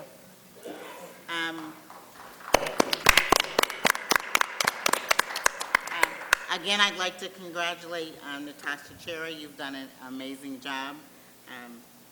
And just so everyone knows, Saturday morning lights will begin the first weekend in February, correct? Yeah, that's what we're planning for. Okay. Yeah. That's what we're planning for. And what else? I think that's it. And one thing I do want to say, and this is just related to me, I don't normally do this. I have been very grouchy and mean for the last 2 months. And only because I'm working on my dissertation. They tore it apart. And I just want to let everybody know, in 2 weeks, I'm preparing to defend. So if I was just who I am some days, I just want to apologize. But they really hurt my feelings, and I think I just wanted to hurt everybody else's feelings. But it was a learning experience, and I won't ever do it again. So I just want to let you know. I just wanted to say that. I wanted to just be transparent. And I didn't know how to express it, so I just wanted to say that. Let the church say, let the church say, we love Deborah. She's a fireball. She's a great asset to this board. I don't know. But Dr. Rosser, really, you're just Superman. Wait, just afterwards. You all, we want to bask in the fact that Trustee Long is back. Everybody say Deborah's? No. Everybody say Deborah's back. Come on, Deborah's back. That's what we need. Yeah, look at the babies. Look at the babies. They know. Yeah, we're in this together. On a serious note, we're in this together. A couple things quickly because our kids got to get to school. Oh, Trustee Clifford. Oh, we got crybabies. We got confessions. We got presentations. We got everything up here tonight. Dave calling me a crybaby. Well, those are, I'm moved. My daughter is in 9th grade in this school. And I have been involved with this district since she started kindergarten at Krieger. And while I'm not a pioneer, I didn't graduate from here, my daughter's a pioneer. And I'm passionate about this school district. I have been. Even before I was an adult, I was passionate about this school district. And over the years, it has been apparent to me as a parent and a resident that the district did not always put the students first. And the district was not always student-driven and student-oriented. And I don't mean that as a criticism of past leadership, but just to point out that it's been my commitment to serve. And that's why I ran for the school board 2.5 years ago. And it's such, when I say it is such an honor, it's no joke to be sitting here tonight in the midst of what feels like a culmination of so much. It leaves me speechless. It leaves me moved. Like I said, it leaves me excited. The hope, you know, Felicia leaned over and she said, you know, your daughter's going to graduate from. I didn't ever do this for her. I did it for all of the students. Right. They're my kids. And sometimes it's hard for me because I would really like to work here with our kids. But after the presentation and after our new appointment of a principal, everything happens for a reason. And having said that, you did mention something about, you know, a rollout for her when she starts. Back when I went to school, we had assemblies, and we had a lot of them. And it was a moment of excitement for us as students. You got to get out of class. You got to go sit in the auditorium. You got to be with, you know, maybe the whole class or the whole school. And we don't do that very often anymore. And her appointment, a new principal here, is something to truly celebrate. And I would really request, particularly as a board member, that we do it right. That the students are introduced to her in a very pomp and circumstance kind of way. They deserve that, y'all deserve that. So, and thank you. And I just said it without crying. Thank you, Trustee Clifford. So I just want to say this in seriousness. There's an adage that says laughter is good medicine for the soul. And even though sometimes there's facetiousness that occurs, you know, interwoven in the seriousness of this is a board meeting. It's an official meeting. We understand that. However, I am who I am. And I understand folks have no idea when you look at Dr. Ross or look at these 5 board members, the adversity, the antagonism, the drama, the issues that perplex us. And we don't complain. I'm not saying that to say the complaining. However, there's another adage that says sometimes you have to laugh to keep from crying. And that's real. And there's so much that's going on in this district. And Trustee Long just confessed something. So much that's going on in our own personal lives. And just like with you as teachers and administrators, so much that's going on in your lives, your personal lives, your families. And sometimes you do have to just laugh to keep from crying. Sometimes you do have to allow laughter to be medicine for your soul. So I'm saying that on a footage because I don't want anyone to get anything twisted. I don't want anything on Facebook that this board takes our role and responsibility extremely seriously, and we understand our role and responsibility in sync with policy. And but the interjection periodically with frivolity to some extent is strictly just that. It's a good thing to be able to laugh sometimes. It's a good thing we tease and bust on each other. But make no mistake, we are 100% committed to the call. We are 100%, we realize our role and responsibility as well as that of the superintendent, and we 100% know and realize that we are 100% in this together. I'm going to close out with a couple of things. First of all, and I've been deficient in doing this, I should have done it at the last meeting, but Coach Hodge, I want you to know that ring ceremony, I sat way up in the bleachers, and I sat with a couple of former pioneers who are athletes, and I'll start crying. Here I go. And what you put together with your team or whomever, what you did in pushing this thing forward, the extension of the state championship, because we're not going to let that go. You know, other school districts still bask in that, the crew team. It was in 3 words, young people, not real 3 words, amazing. Amazing. How many of you were there? Wasn't it just a beautiful, beautiful, positive, the crew team came back, all the girls with 95 and above GPA, but nobody talks about that. You don't see that posted all on Facebook. The young men, many of them that did go off to college, that came back, some of them got full scholarships. We don't see all that on Facebook.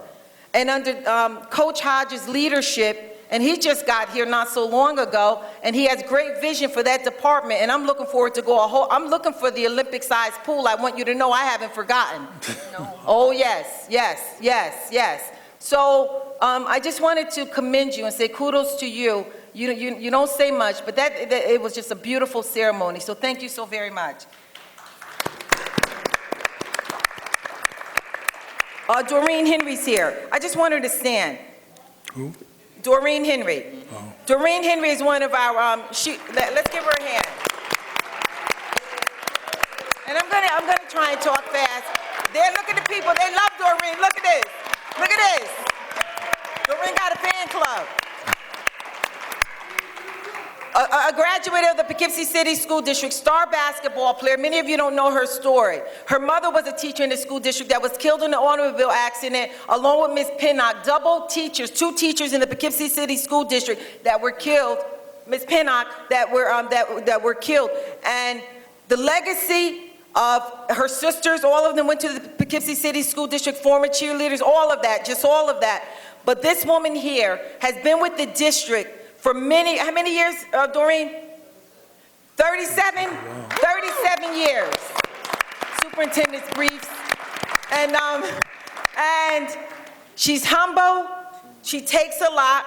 Our young people do need a little training. We got to reel our babies in because some of them are out of control, cursing and fighting and screaming. And if you don't respect a person like that who's a foot soldier, who's cool in the community, then we know that there are issues. But I just wanted to give a shout out to you because I saw you there. I was like, oh, okay, sweet. And it's right to do what's right by people. That's what Martin Luther King said since we were off on Monday. Mm-hmm. Gladys Carrion dipped out, but can someone get word to her that I wanted to give a shout out for Gladys Carrion because she's with Maritz College, the Upward Bound program. They've been in this district. They're doing phenomenal things. They're helping our babies, and we just wanted to give a shout out to her. So if someone can make sure that she gets the message that the board, Felicia Watson, on behalf of the board, wanted to shout her out. And then Natasha Cherry, I see her, she and her husband had to leave out, probably going out to dinner or something special and fabulous for her tenureship, but doing great things. Natasha's also a product of this school district. She's one of my former students many, many years ago, and Sunday school. And she's just a wonderful, wonderful person. And she and Dr. Rosser and those fireside chats, they just took it to a whole nother level. January 27th, we have a board retreat. And the board retreat, we're going to allow it to be a meeting. One of the things, and I'm just saying this to my board colleagues, and I want to think about this, because one of the things that I'm big on is leadership and building and assisting with champions. So what I want to do, and I'm dropping the bomb here, so get ready. So when I say it's your turn, don't be looking at me like I have 2 heads. And I'm asking the board, this is twofold. I'm asking the board because as an individual board member, I don't have no authority for anything. However, I'm asking the board what I would like to do, because this is where where the rubber meets the road, is that at each meeting, periodically, we know that by policy, the board president runs the meetings. However, what I wanted to, and this came to me last week sometime, is because we want to build leadership, is for the board member, a different board member, to take over and to run the meeting, because then you learn what it's about, the processes, and that sort of thing. So can I get yes, Felicia Miss Watson, whatever you want to call me, that sounds like a decent idea? Okay, good. I got a majority. Some of them didn't say anything. No, some of them didn't say nothing. They're like, I ain't running nothing. Okay, so that's pretty much it. Thank you also very much for coming out. As Dr.